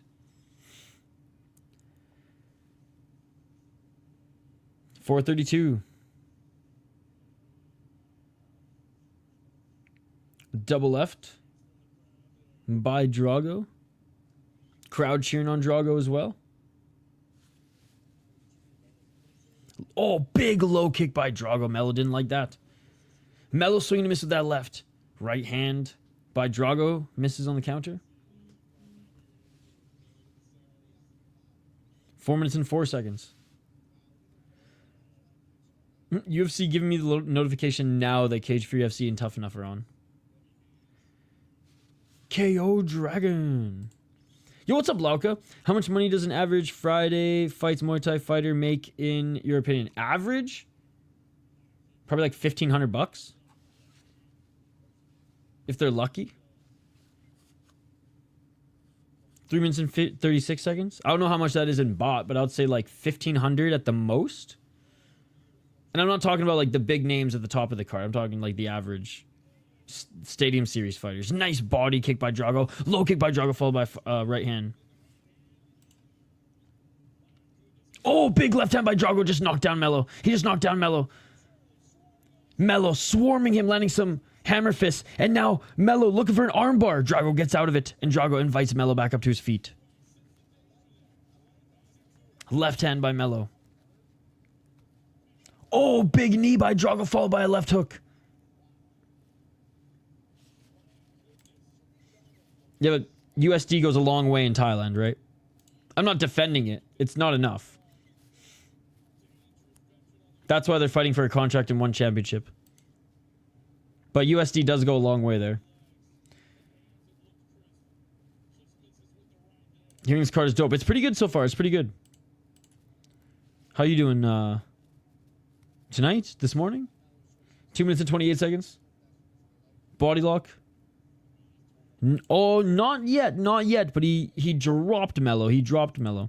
And now Drago's clinching. Pushing Melo up against the cage. 2 minutes and 17 seconds on the clock. Trying to get out of it. Here's Melo.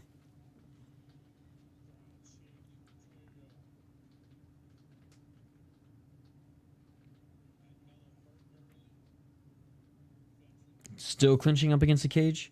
2 minutes on the clock. Melo with the left upper or left underhook. Melo now dropping for a single leg. And Melo gets the takedown. Melo gets a takedown right back up to his feet. He's trying to get that left hook in. He does have that left hook in, but they are back up to his feet. Melo trying to take the back of Drago.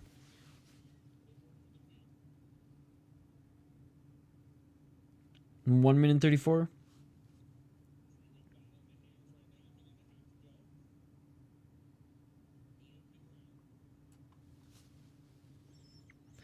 One minute and 22 seconds. Oh, and Melo just slid off of Drago. Melo just slid off of Drago. Drago with the big right hand. Drago with another right hand. Drago's in the top position. 1 minute and 51 seconds on the clock. 1 minute and 9 seconds.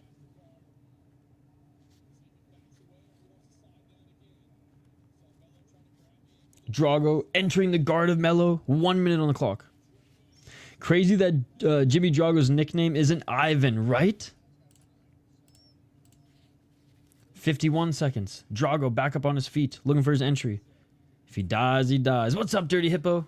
Good to see you, buddy. 40 seconds. Yo, Drago, just let him up. Just let him up. Come on, just let him up. All right, Drago finally lets him up. 30 seconds left. Oh, it's Drago. Low kick by Drago. I'm probably going to end up saying Drago a bunch more times, by the way. Oh, big right hand by Drago. Huge. And Melo just ate it. Drago takes him to the ground. Right hand by Drago. That right hand cracked him, man. And Melo just ate that. Spinning back fist by Drago. And that is it for the second round. Who said round 2 knockout? Striking ace?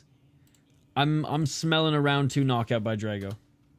I'm smelling a round 2 knockout by Drago. Sheesh. All right, round 2 coming up, guys. Yeah, round 1 for Drago. Almost had Melo out. Dropped him, landed some big ground and pound. Cracked him again at the end, landed leg kicks.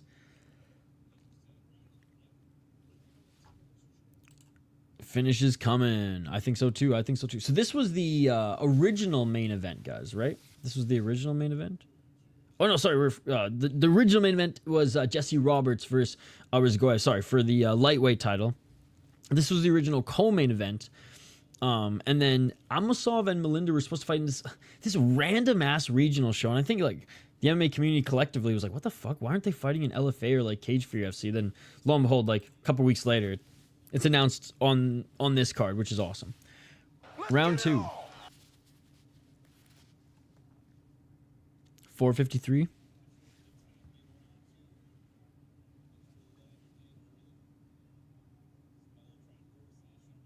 Oh, nice right hand by Melo. Melo with the tie clinch. Unable to get anything in the tie clinch going. Drago now pushing him up against the cage. I mean, Drago can outstrike this guy. We've seen in the first round that he's choosing to go for the takedown.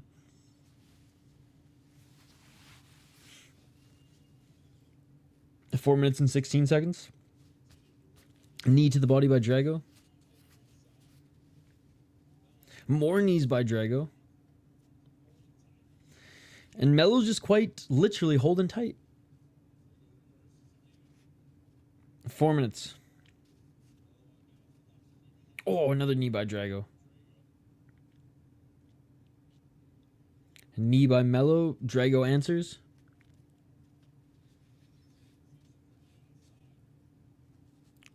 Couple left knees by Drago.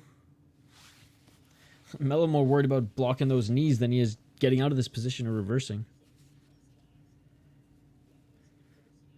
Your boy made it home. Glad you're home safe. 3 minutes and 28 seconds.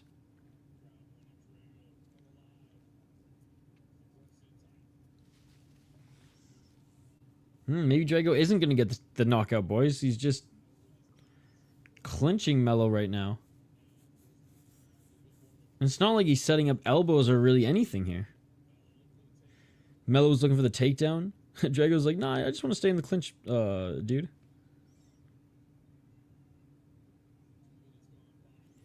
Two minutes and 57 seconds. Drago not making too many efforts. Okay, there's an elbow. Finally, there's a right elbow by Drago, and Drago exits the clinch. I guess maybe to secure some control time in case he gets hit by something from Melo in this round. I'm not sure. Melo with the lead left leg walking forward. Low kick by Drago. Melo didn't like that. Another low kick, and Drago falls to the ground because of the low kick. Back up to his feet. Melo's lead left leg is cooked. Oh, and a counter right by Drago. Melo's lead left leg is cooked. Drago, 2 minutes and 11 seconds.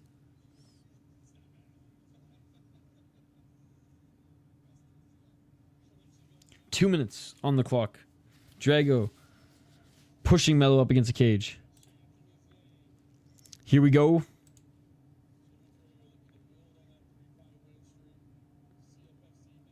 Drago still pushing Melo up against the cage. And they break. All right, here we go. Here we go. 1 minute and 44 seconds.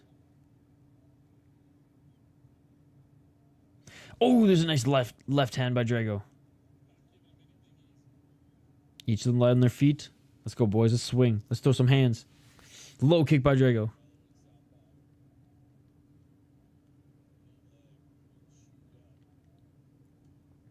Step back left by Drago, and Melo's the one who clinches here.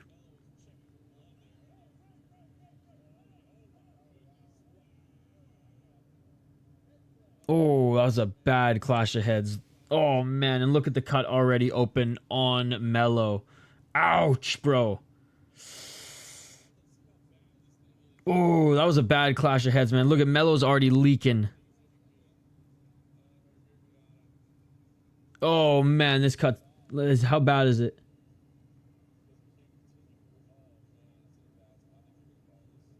Dude, I think they're going to call this.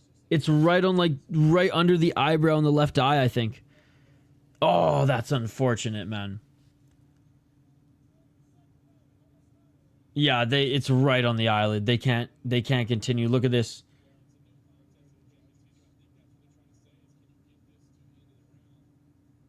Oh, yeah, the side of the noggin cracked the side of the eye. Mergliato, he saw that, man.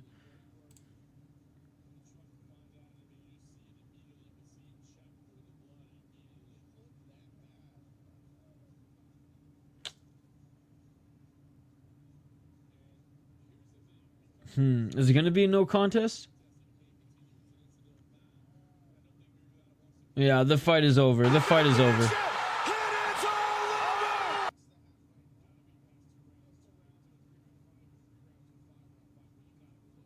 Oh, okay, so if it had to have, the second round had to have ended for it to go to a decision, so it's going to be a no contest.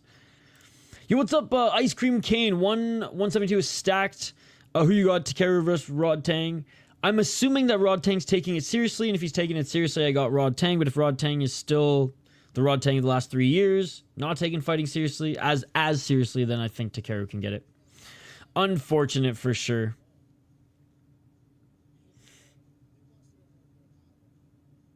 It was a bad cut, man. It was a bad cut. They had to stop it. I think they're just pissed off that it couldn't go to the judges' scorecards because the second round wasn't over with. Oh, and Jimmy Drago is pissed off that it had to go to a no contest here. I mean, he knew he was winning the fight too. That's probably why. I'm planning on it. I'm planning on it. Yeah, it needs to be 2 full rounds of a 3-round fight or 3 full rounds of a 5-round fight. Rod Tang and his paycheck fighting era. True, but like this is the reason one championship signed to carry was for this fight, right? So hopefully he takes that seriously. Oh man, unfortunate ending to this one. All right, we'll tee up the co-main event here in just a moment.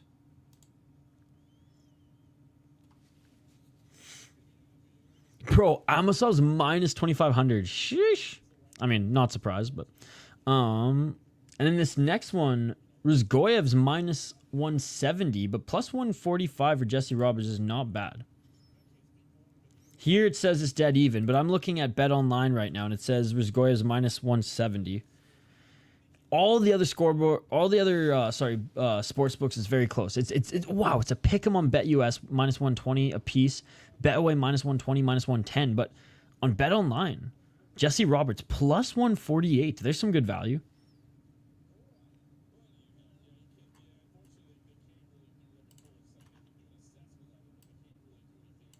All right, co-main event coming up. Unfortunate way for the featured fight to end, ladies and gentlemen.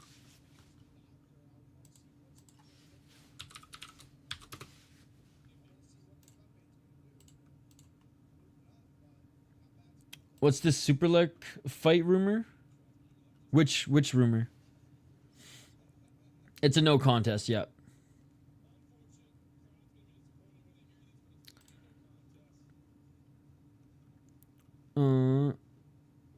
She's in the shower stream loading. Let's fucking go, boys. On the card, I got Rzgoev minus 115 next. Purple Punch, 33% infused joint. Ooh. That sounds good. That sounds good.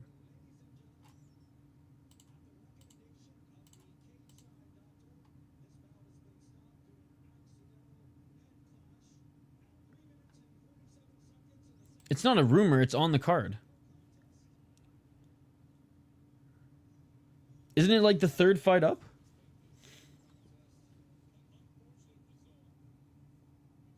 So who was winning prior? Oh, Jimmy Drago was winning prior. And like he was gonna win. Like if this was after 2 rounds, yeah. Topology has it rumored. I'm like 99% sure it's booked.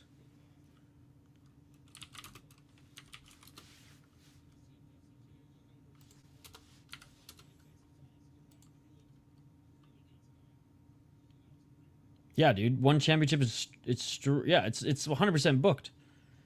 It's on one championship's card. It's the featured fight for the Bantamweight Muay Thai World Championship, the rematch. Topology has a room. No, it's booked. It's booked.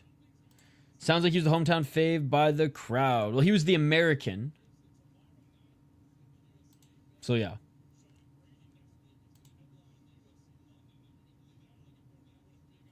It's official since Nabil won the contender fight. Typology's as reliable as a local crackhead. Ain't that the truth? One championship has it on their website. Okay, I was wondering if I was tripping or not. Yeah, no. It's like on their poster and everything, which is why I was like, oh yeah, no, it's totally official. But like, if I was just looking at Typology, yeah, I'd be like, what the hell? What the hell? Dude, Petrosky, by the way, is on the mic tonight, and he's just been unfiltered, not uncensored, but unfiltered, to say the least. Like, John Morgan's like, you can't really say that on the broadcast, and you know, he's like a couple words away from saying, but he sucks.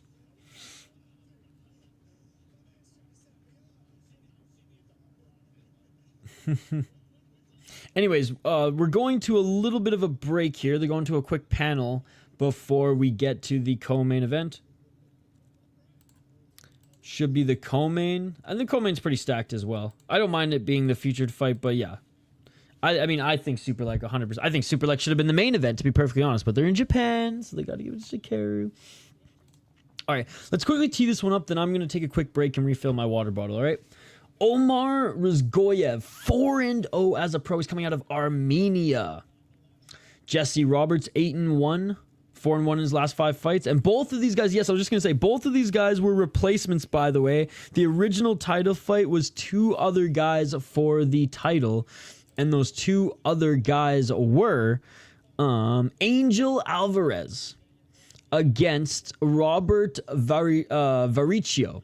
And then Varicio pulled out, so Jesse Roberts tagged in. Then Angel Alvarez pulled out, and Omar Rzgoev filled in. 29 years of age for Jesse Roberts on a 2-fight win streak. 3 submissions, 1 KO, TKO, 4 decisions. He's only lost once via submission. He is 1-1 in Bellator. He is 4-0 in American Kickboxing Alliance. He beat a 5-1 guy, 6-1 and 6-5 guy in his last 2 fights. Beat a 7-2 guy as well. He's got some good wins on his resume. As an amateur, he went 5-2. Looking at his opponent, Omar Rzgoev, out of Armenia, only 4-0 as a pro, and has not really proven himself yet. This will be his biggest competition yet, and I think his biggest competition comes out of this one on top. And you know what's crazy? You know what's motherfucking crazy, ladies and gentlemen? This for the vacant lightweight championship. Let's go. I'm going with Jesse Roberts. Going with Jesse Roberts. Let me know you're picking the live chat. Rzgoev, one of Armin's training partners. He's from American Top Team. Okay.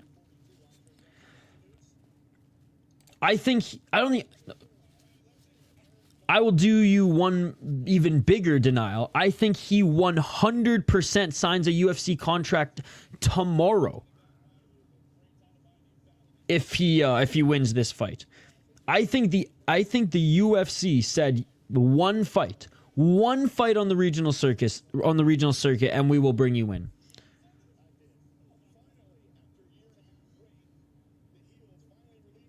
What the hell?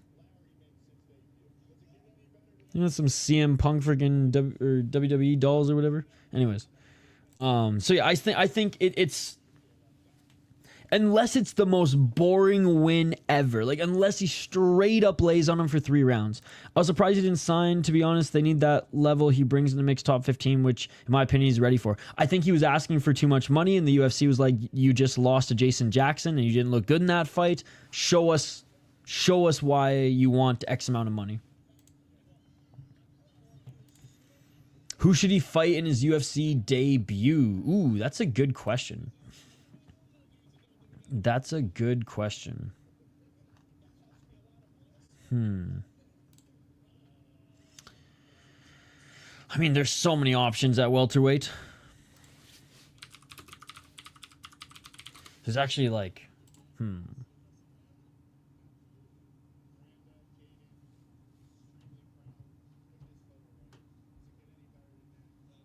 I mean, do we give him someone like right at the bottom of the top 15 or right outside the rankings? You give him like Vicente Luque. I think that would be a good. I think that would be a good Vicente Luque. I think that would be a good UFC debut fight. Millender will choke. He always does when it matters. All credit to Jason is fucking good and fucking huge, dude. And Jason looked awesome in that fight. I think if so, you give him Luque. Amosov didn't get signed because the UFC doesn't like signing fighters coming off a loss. I'd say the Kurdish shit as disgruntled fan who gave him too much credit. Tim Means, the dirty bird. His only loss was kind of weird situation. He lost that for not being able to train for a while. That is true. That is true. He was fighting for his country.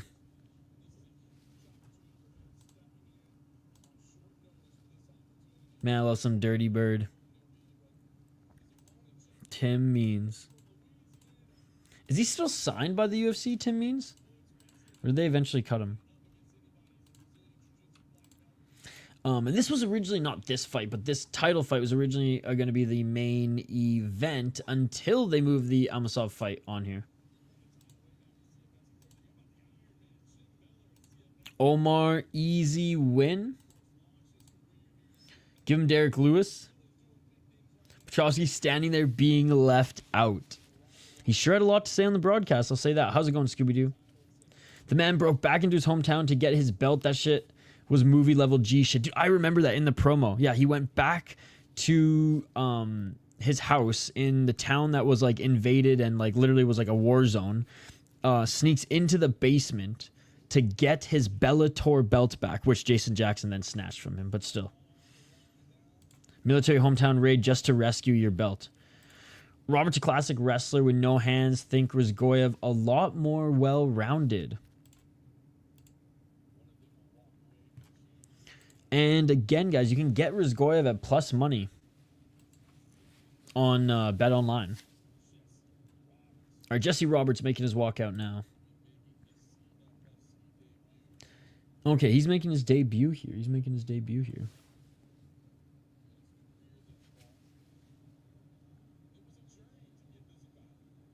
All right, he's making his walkout. We paid for it too, considering we're paying the military time. There you go. I mean, we literally helped him get his belt back. There you go. We're part of that badass story. We're part of that badass story. Okay, I'm gonna take a quick break. Literally, the fighters are making their walkout. We already went over the highlights. Let me know in the chat who you're picking to win. I'm literally just gonna go fill this up, and then I'll be back to call the fight. They'll probably just be ready to be announced by the time I'm back. Don't go anywhere. Vote in the poll question, both this one and the one on the post/community tab on the channel. Let me know what promotion you want me to cover tomorrow before UFC. Back in just a couple minutes. Don't go anywhere. Back for the co-main event here in just a moment.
Live here on the City Light Project YouTube channel for the co-main event for the vacant lightweight title, Cage Fury FC 140. Ladies and gentlemen, right before I refilled my water bottle, we went over this matchup. We got a wrestler against a well-rounded Armenian out of American Top Team, apparently one of Armin Sarukin's training partners.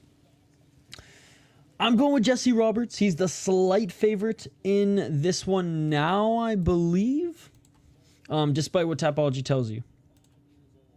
That was a different song than usual. I like it. Rzgoev.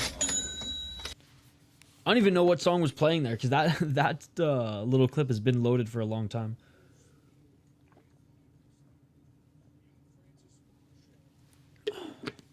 If you guys are new to the channel, by the way, smash that like button and subscribe.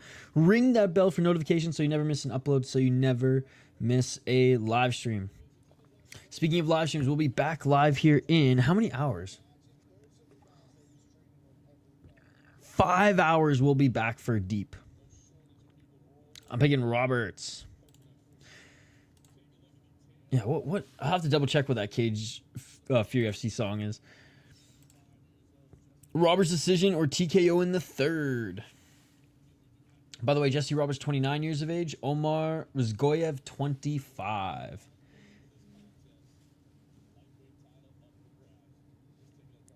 Yo! Are you kidding me? Shout out to Richard, by the way.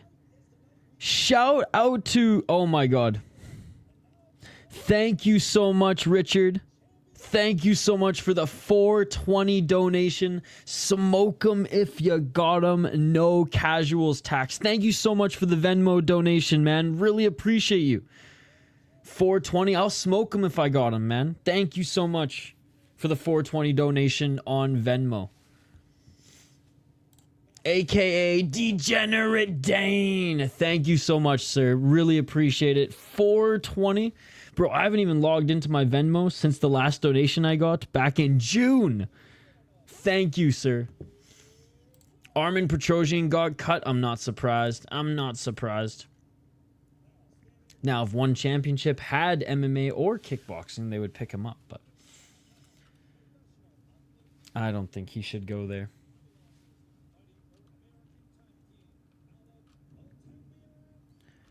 All right, this guy's got eyebrows twice the size of mine, ladies and gentlemen. Holy shit. Not as big as Sandy Cohen's.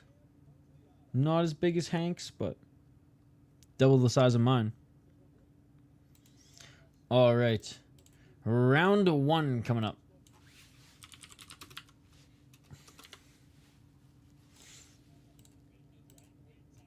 Vacant lightweight title. 5 rounds if needed, but if a fighter is clearly up 3 rounds going into the 5th, or clearly up 4 rounds going into the 5th, then they just call it. Thick hair. Emotional Whoops. damage. Wrong button. There we go. 4 minutes and 49 seconds on the clock, and a low kick by Rzgoev.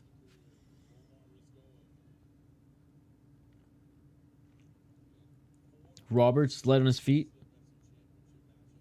Looking for a level change here. Low kick by Roberts. That didn't land clean. 4 minutes and 24 seconds. It's going to be interesting. 2 replacement guys and a 5-rounder, right? Yeah, in this league, if it goes 4 rounds and one guy is up, like has 4 rounds, then they just end the fight. Oh, nice left hand by Rzgoev.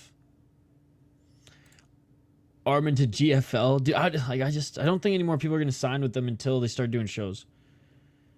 Yeah, I mean, they can. I'm just telling you that they don't in this league. In Cage Fury FC.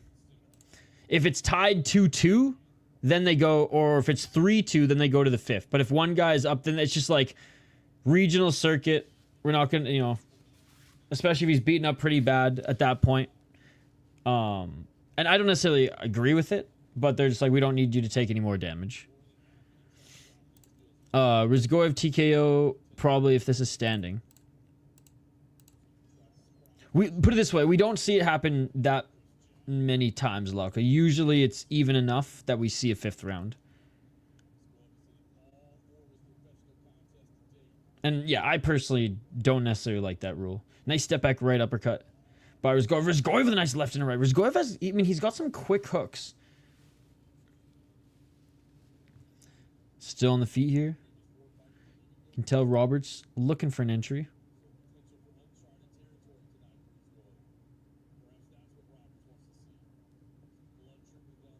2 minutes and 45 seconds. Roberts being forced on his back foot. Yo, what's up, Charlie? Charlie fucking Bronson. What's going on, dude? How you doing? 2 minutes, 31 seconds. Still moving forward as Rzgoev. Roberts just patiently waiting for, I don't know, an entry for the double leg? All right, Roberts finally getting that jab going. Oh, big outside low kick by Rzgoev. Dude, nice job by Rzgoev going to the body. Step back right hand by Roberts. All right, Roberts showing off. He's got some hooks in his arsenal. Oh, nice body kick by Roberts. 2 minutes on the clock in this first round.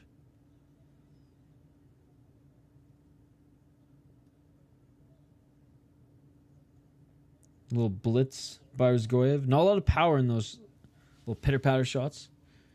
Seems like they're filling each other out.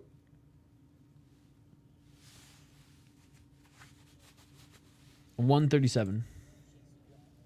Ooh, nice 1-2 by Roberts. Left and a right by Rzgoev. And Roberts looking for the tie clinch. Roberts now looking to just clinch in general. Unable to keep that in tight, and they separate. Yo, what's up, Skatesman? Is this UFC?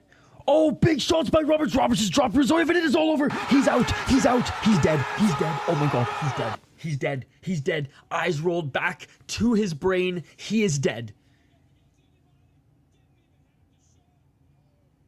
Didn't even have to show his wrestling. Didn't even have to show his wrestling. He knocked him the fuck out, dude.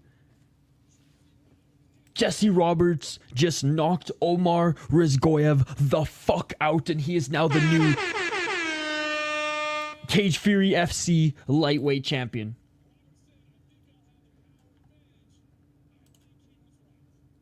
Dude, he's still on the ground. He's still just waiting for the stretcher. Holy shit.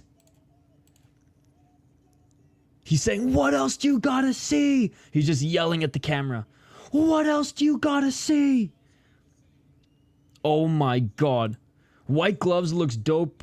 Just wish canvas was a different color.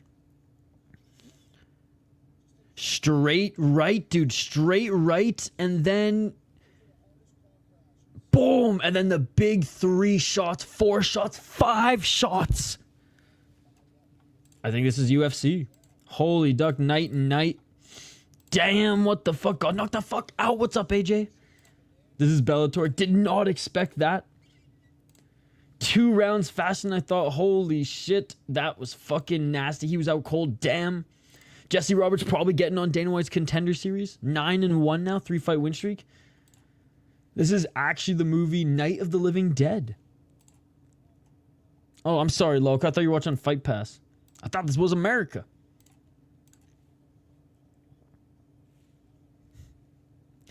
Fuck, I had a friend like in high school and college. Whenever he got himself in trouble, when he, a little too many drinky poos. I thought this was America. We're like, bro, you're in Canada. But I thought this was America. Shut up. Hey, all underdogs, even though Roberts was a very small dog and won no contest. Dude, Rzgoev is finally sitting up. Like, it was bad, man.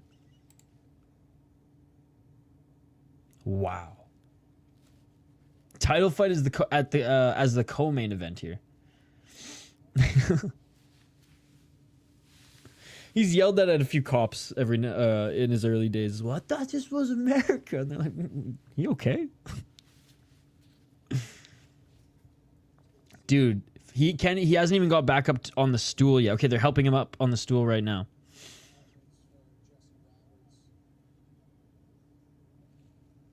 Andrew, really good. By the way, Skatesman, the most badass knockout I think I've ever seen in my life occurred on this card just about an hour ago. Let me see if I can find it.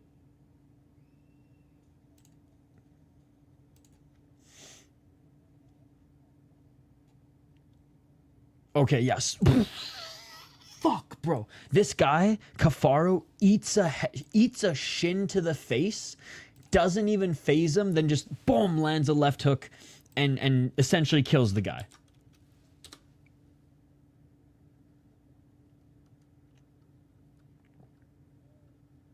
I saw the KO, my shit's late. Dylan, who said J-Rock ain't got no hands? Put that boy Roberts against anyone. Let's go. Did anyone get the plates on the car that just hit me? We don't call him Rock for nothing. Let's go. Boom. And let's fucking go. Shout out to Jesse Roberts, man. Shout out to Jesse Roberts. On short notice, he's got 2 KO TKOs now, baby. 3 submissions, 4 decisions. On a 3-fight win streak. Let's go. Bro, what the fuck? You know, best offense is a good defense. Dude, shin to the face, though. It's like, you...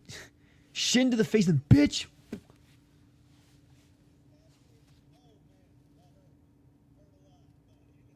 Dude, shout out to Jesse Roberts, man. We're just listening to his interview right now. Because yeah, he was the original replacement, and then another guy had to replace one of the original casting crew in the original title fight. So it was supposed to be 2 different guys, then Jesse Roberts filled in, and then the other guy fell out, and then they brought in Rzgoev as well.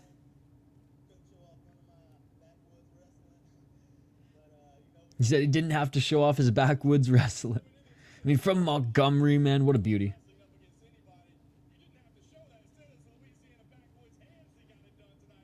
What's going on with John Morgan's hair? Bro, I don't know. I believe the kids call that a sick fade, sir. I took way too long of a nap and woke up disoriented. I'm going to take a nap after this and wake up, I think, at 2:30 a.m. Because then I got about an hour until deep starts. It was a good KO, but I said the most badass KO. Context matters, Lauco. Context matters. I said the most badass KO. Keyword badass. I'm sorry. You've never seen a more badass KO than someone getting shin kicked in the face and then immediately countered. You cannot tell me, because I will not believe you, Lauco. I will not believe you. Definitely not the best KO, but 100% the most badass KO. I have never seen anybody get shinned in the motherfucking face and then knock out their opponent with the left. Never. I've never seen that, and I will probably never see that again. This might be MMA history that we just witnessed here tonight, ladies and gentlemen.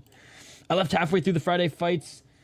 Thoughts on the Nikki KO? Insane, dude. I did not see that coming. I did not see that coming. Sinsummit, even more of a glass chin than I thought. Nikki might be on all the roids in the world, and I hope he continues to take them so we can see more spinning heel kicks and knockouts in the final years of his career. Okay. Get kicked in the head and try to even remember your name, let alone respond with a KO shot. Bro, if I got kicked with that KO, I'd be dead. That would have killed me. Hey, Paul Felder in the audience.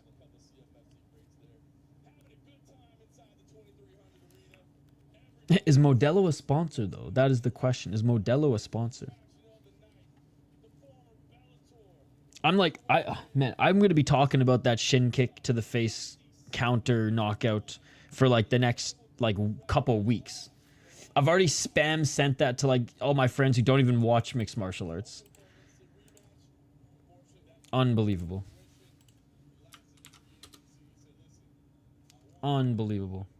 No, but the Friday fights was really, really good, Lauco. And I thought Sinsummit was going to beat him. Nikki was like slowing down a little bit, but if you watch the highlights, the shot that knocked down Nikki, it was like a double. It was almost a double knockdown, right? It was almost a double knockdown, and Sinsummit was hurt. I'm necklace and thick-headed, luckily, but I respect the fuck out of that KO. I've been better head kicked and still have had trouble remembering my name. Good thing it says it in chat. It's kind of Muay Thai energy though. They're the only ones I can think of that eat shots and just punch back, but never a KO like that. Dude, and you know what's crazy now? He was dropped twice in the first round. He was dropped twice in the first round. Insane. And took like 3 knees in the second. That was a sick KO. Nicky still got it. Hell yeah, brother. And he looked in way better shape than he did last year on the Japanese card. Iron Jaw. Yep. And it was cool we had his boys in the live chat cheering him on. All right, ladies and gentlemen. Are you guys ready? Are you guys ready for the main event? For the main event of the evening, we have the man, the myth, the legend with the boxing odds. It's minus 2,500 right now. I saw in some books as well. Yaroslav Amosov, who was on a 27-fight win streak before losing his title to Jason Jackson after a pretty big layoff and after freaking helping fight a war, okay? Comes back and doesn't look himself, unfortunately, in that one. That was a year ago. So he had a year off before he beat Logan Storley, before coming over. I think it was just over a year fighting Jason Jackson. And Jason Jackson is a solid mixed martial arts vet. He's a Ultimate Fighter veteran, actually. The Black Zillions versus American Top Team season. He was a young cat on the Black Zillions. 9 KO TKOs, 10 submissions, 8 decisions, 8-1 in Bellator, 9-0 in Tech Crep Fighting Championship, and 3-0 in Grand European Fighting Championship. I mean, defended the Bellator title only once. Only once. I mean, took out everyone they gave him. And yes, is some of his record padded? Absolutely. Absolutely. But like you look at little things like this, like a 7-2 guy when he's 3-0. And it wasn't really until he left Tech Rep where he really like was fighting guys who were at his level. But the thing was, for the most part, he was taking out guys with ease that he was supposed to, right? So like when I see can crushers that are taking cans to split decisions and unanimous decisions, that's when I'm like, okay, you are just a can crusher and you're not even that good of one. But if you're a can crusher who at least is finishing guys and you're taking those fights early on in your career overseas and you're beating them up and putting together film and whatnot, okay, I get it. As long as you can show that you can hang with the best once you get to that better level, which he's showed, then it is what it is. 27 fights in a row is impressive regardless. Stupid big favorite in this one. I hate seeing boxing odds in mixed martial arts, even if he's going up against the older Curtis Millender. Now, Curtis Millender, 21-10. Honestly, not that bad. Not that bad recently. Like, he's getting up there in age, and he's coming off a loss, a knockout loss to Alexander Shlemenko. Now, you don't want to be losing to Alexander Shlemenko via KO TKO in 2024, okay? I'm sorry. You just don't. And talk about a decision guy. I mean, my God. 14 decisions, 7 KO TKOs, 0 submissions. 3-3 in Bellator, 3-2 in the UFC, 3-0 in LFA, 0-2 in PFL. He's fought everywhere. And he just fought Jesse Ronson in bare knuckle MMA and lost to Rina Kachok in Game Bread FC, before then lost to Shlemenko in Shlemenko FC. However, in 2023, he won his bare knuckle MMA fight. He won the title at UNF against a 20-8 guy. Did some boxing, but really, wasn't fighting the best of the best for a while. I mean, last fought Rory McDonald, Hamasi, Magomed Karimov, who we all lost to in PFL and Bellator. Didn't really have success since his first little UFC run after leaving LFA. Look, he's a solid fighter. He's only really lost to solid opponents.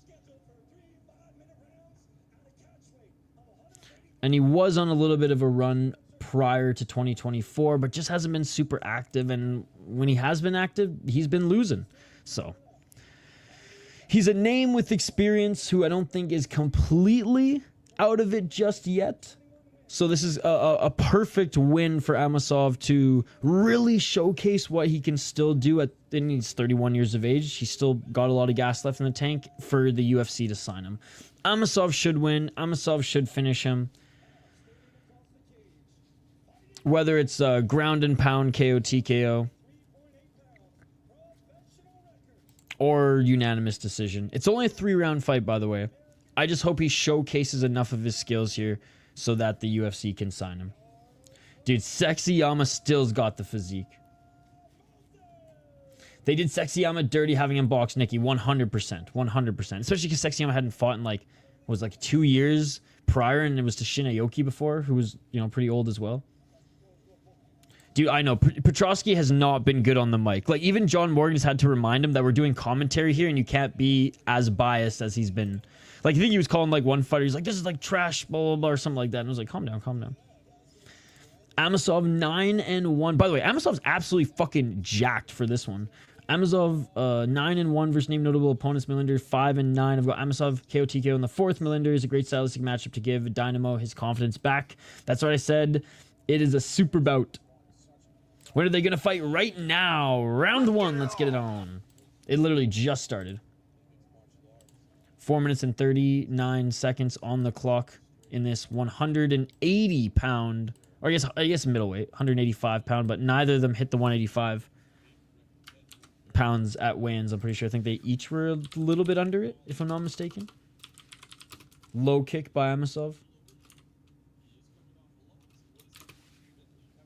Amosov light on his feet here. A lot of feints. I think Amosov's going to win. 4 minutes. Moves everyone who won is who won. 3 minutes, 58 seconds. Oh, Amosov swinging and miss with that right hand. 350. Millender with a few feints of his own. But Amosov looking just a lot quicker in his movement right now. Millender fell off a cliff a few years ago. Not sure why.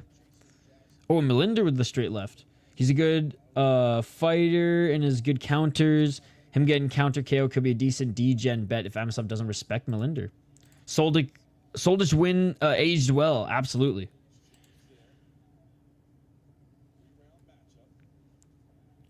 Three minutes and 18 seconds. Double left jab by Amosov. Amosov now looking for the takedown. Amosov with the easy takedown. And Amosov looking to get into side control, but settles in half guard right now as Millender's controlling his neck. We'll be back at 4:45 a.m. Eastern, Andrew, for a little deep. We're going balls deep and deep, Andrew. The beginning of the Grand Prix. I can't wait for the deep song just to play over and over and over again. Amosov trying to get into mount, but Millender rolling, and Amosov might be trying to snatch his neck. Can't snatch the neck. Now he's going to take the back. Millender straight up grabbed the cage, but whatever. Dan Miragliotta, he's had a long night. He's literally, there's been only Dan Miragliotta tonight. He's reffed every single main card fight. Attaboy, Andrew. Amosov, some good ground and pound here on Millender. Big left hands by Amosov as he's trapped that left leg. It's like not quite a back mount. But now he's looking to control the wrist. Oh, nice left hand by Amosov. And Amosov throws Millender to the ground again. Big Dan protecting his turf. Big Dan, the man, he's man. Big left elbow by Amosov. I almost spat out my water all over the screen. Knees planted, modified half guard side control again by Amosov. And he's just going to grind this out and land some big shots here and wear out Millender. Oh, another big shot by Amosov. See, I don't mind ground and pound when you're actually going to do damage. Like Amosov, make sure he gets his left knee on the right arm of Millender. 1 minute 32 seconds. Millender trying to roll out of it. Amosov staying on top of him here. Nice left elbow by Amosov.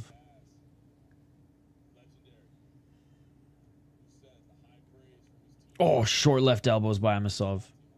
Again, modified half guard side control, but it may as well be freaking side control at this point with the damage that he's doing. 1 minute and 11 seconds on the clock. Big left hand by Amosov.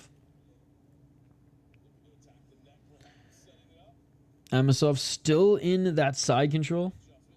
The deep card is next. Love when fans just tell stand up. 52 seconds, and Amosov's looking for the choke here. Oh, Darce. Oh, no, Anaconda, and it is all over. It is all over. Under the shoulder, Anaconda choke, round 1. Welcome to the motherfucking UFC, Amosov. He got it done so easily. The UFC wanted to give him a tune-up fight. He got a tune-up fight. He is back in the win column. Sign this man tonight, right now, UFC. Sign him. Like, yeah, okay, but I'll get right on that. It's like when they tell hockey players, shoot the puck. Sign that man. Sign that man. Sign that man. Dude, I don't think Amosov needs Dana White Contender Series.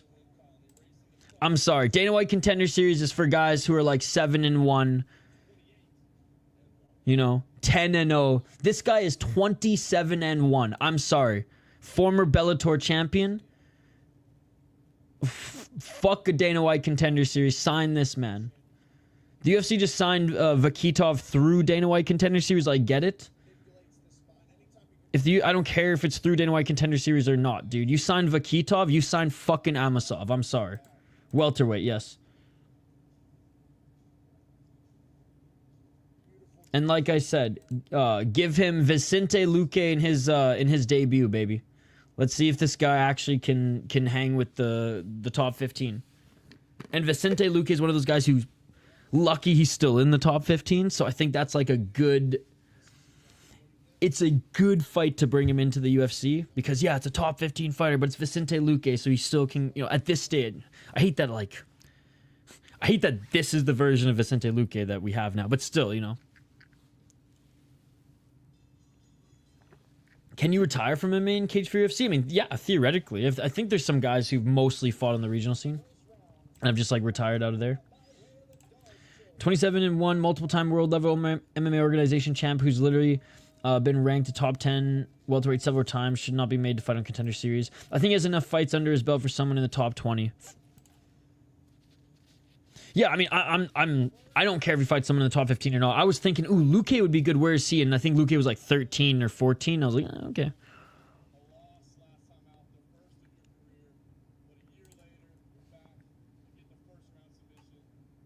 And again, Millender, not the biggest name, but someone capable, I guess. He's saying thank you to everyone who supported him.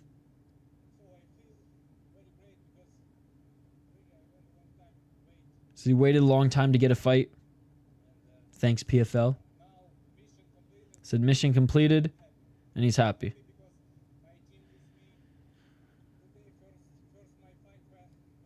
Yeah, Amosov was a Bellator champion. It beat Soldic. Doesn't need Dana White Contender Series. He should just be... Again, if he wasn't coming off a loss due to the time off, I think the UFC would have signed him right away. Like, if he would have beaten Jason Jackson, I think as soon as the PFL didn't have interest in him, the UFC would have signed him right away. Did he just say, happy?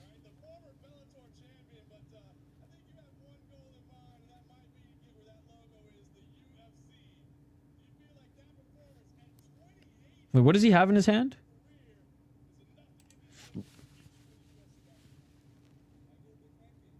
He says, I will be... Oh, he's got a little UFC logo with him. Oh, on his mouth guard. He's got a UFC mouth guard. He's got the UFC logo on his mouth guard.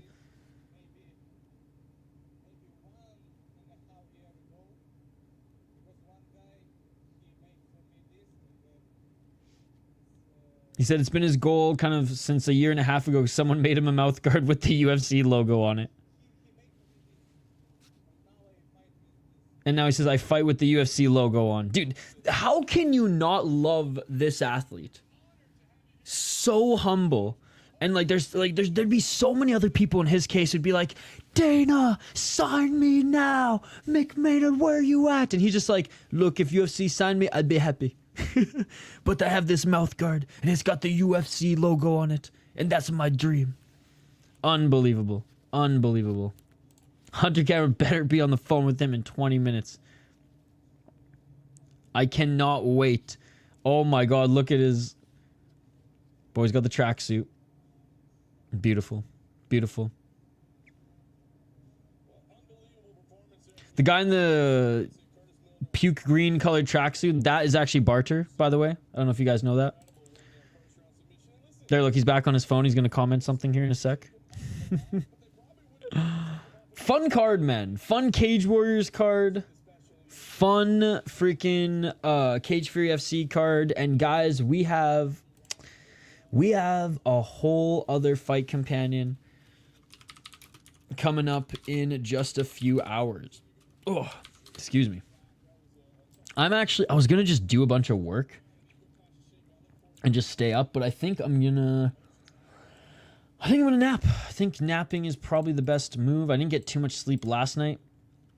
But this is the card that we're gonna do in a few hours. I'm gonna set up the stream first and then I'm gonna take a nap. But we're gonna be back here. Oh, this is wrong. Wait, unless this is the wrong one. The time here is wrong, okay? It's 5 a.m. Eastern. 5 a.m. Eastern.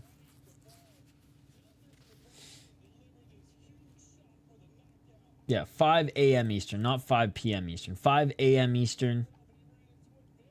A ton of prelims. Unfortunately, unfortunately, Aimoto was hospitalized during his weight cut. So Takahashi got a bye right to the semifinals. So, and I'm pretty sure tonight we have the quarterfinals and the semifinals in the same night. Like, I think these guys are fighting up to twice tonight. If not, then it's definitely in the second show. Oh, man, I can't wait. At Corkin Hall. Superior rule set. God damn, this is going to be the best card of the weekend. God damn it, it's going to be the best card of the weekend, ladies and gentlemen. Smash that like button and subscribe. Thank you guys so much for hanging out with us. Hope to see you in a few hours for Deep 124 Impact Featherweight Grand Prix first round, ladies and gentlemen. Then we will do Cage Warriors tomorrow. We'll do UFC tomorrow. We'll also do UFC picks and predictions early in the morning, followed by some Road FC Korean MMA. Catch those Z's. Where am I watching Deep? I am watching it on the Deep YouTube channel. Deep is the only membership on YouTube that I just keep going, even if they don't put a show in a month, and I give them my $20 anyways. All the other ones, I'll get it, and then I'll just cancel it after. What a card. Also, most important message of the night, give Cafaro a title shot. Exactly that. Exactly that. Hey, if you're up, I'll see you. If not, feel better, brother, because I know you weren't feeling great today. Guys, thank you so much to everybody in the live chat. This was an awesome stream. I mean, the Cage Warrior stream was great too. One championship. I mean, we've been go all day. Like, in between streams, I've been like working. It's just been a go all day. So we're gonna catch some Zs. And then we'll be back. Yeah, 4:45 a.m. Eastern for a little Deep Impact 124. I'll get the stream set up here in a moment, though, so you can already like the stream and say what's up, and I'll get a poll question going as well. Appreciate you guys. Smash that like button and subscribe, and always remember, it wasn't Ankalaev's fault. It was this guy's. Also, when people kick him, tell him not to just let them kick him. Crazy motherfucker. In the fiercest battle, I'll defend you.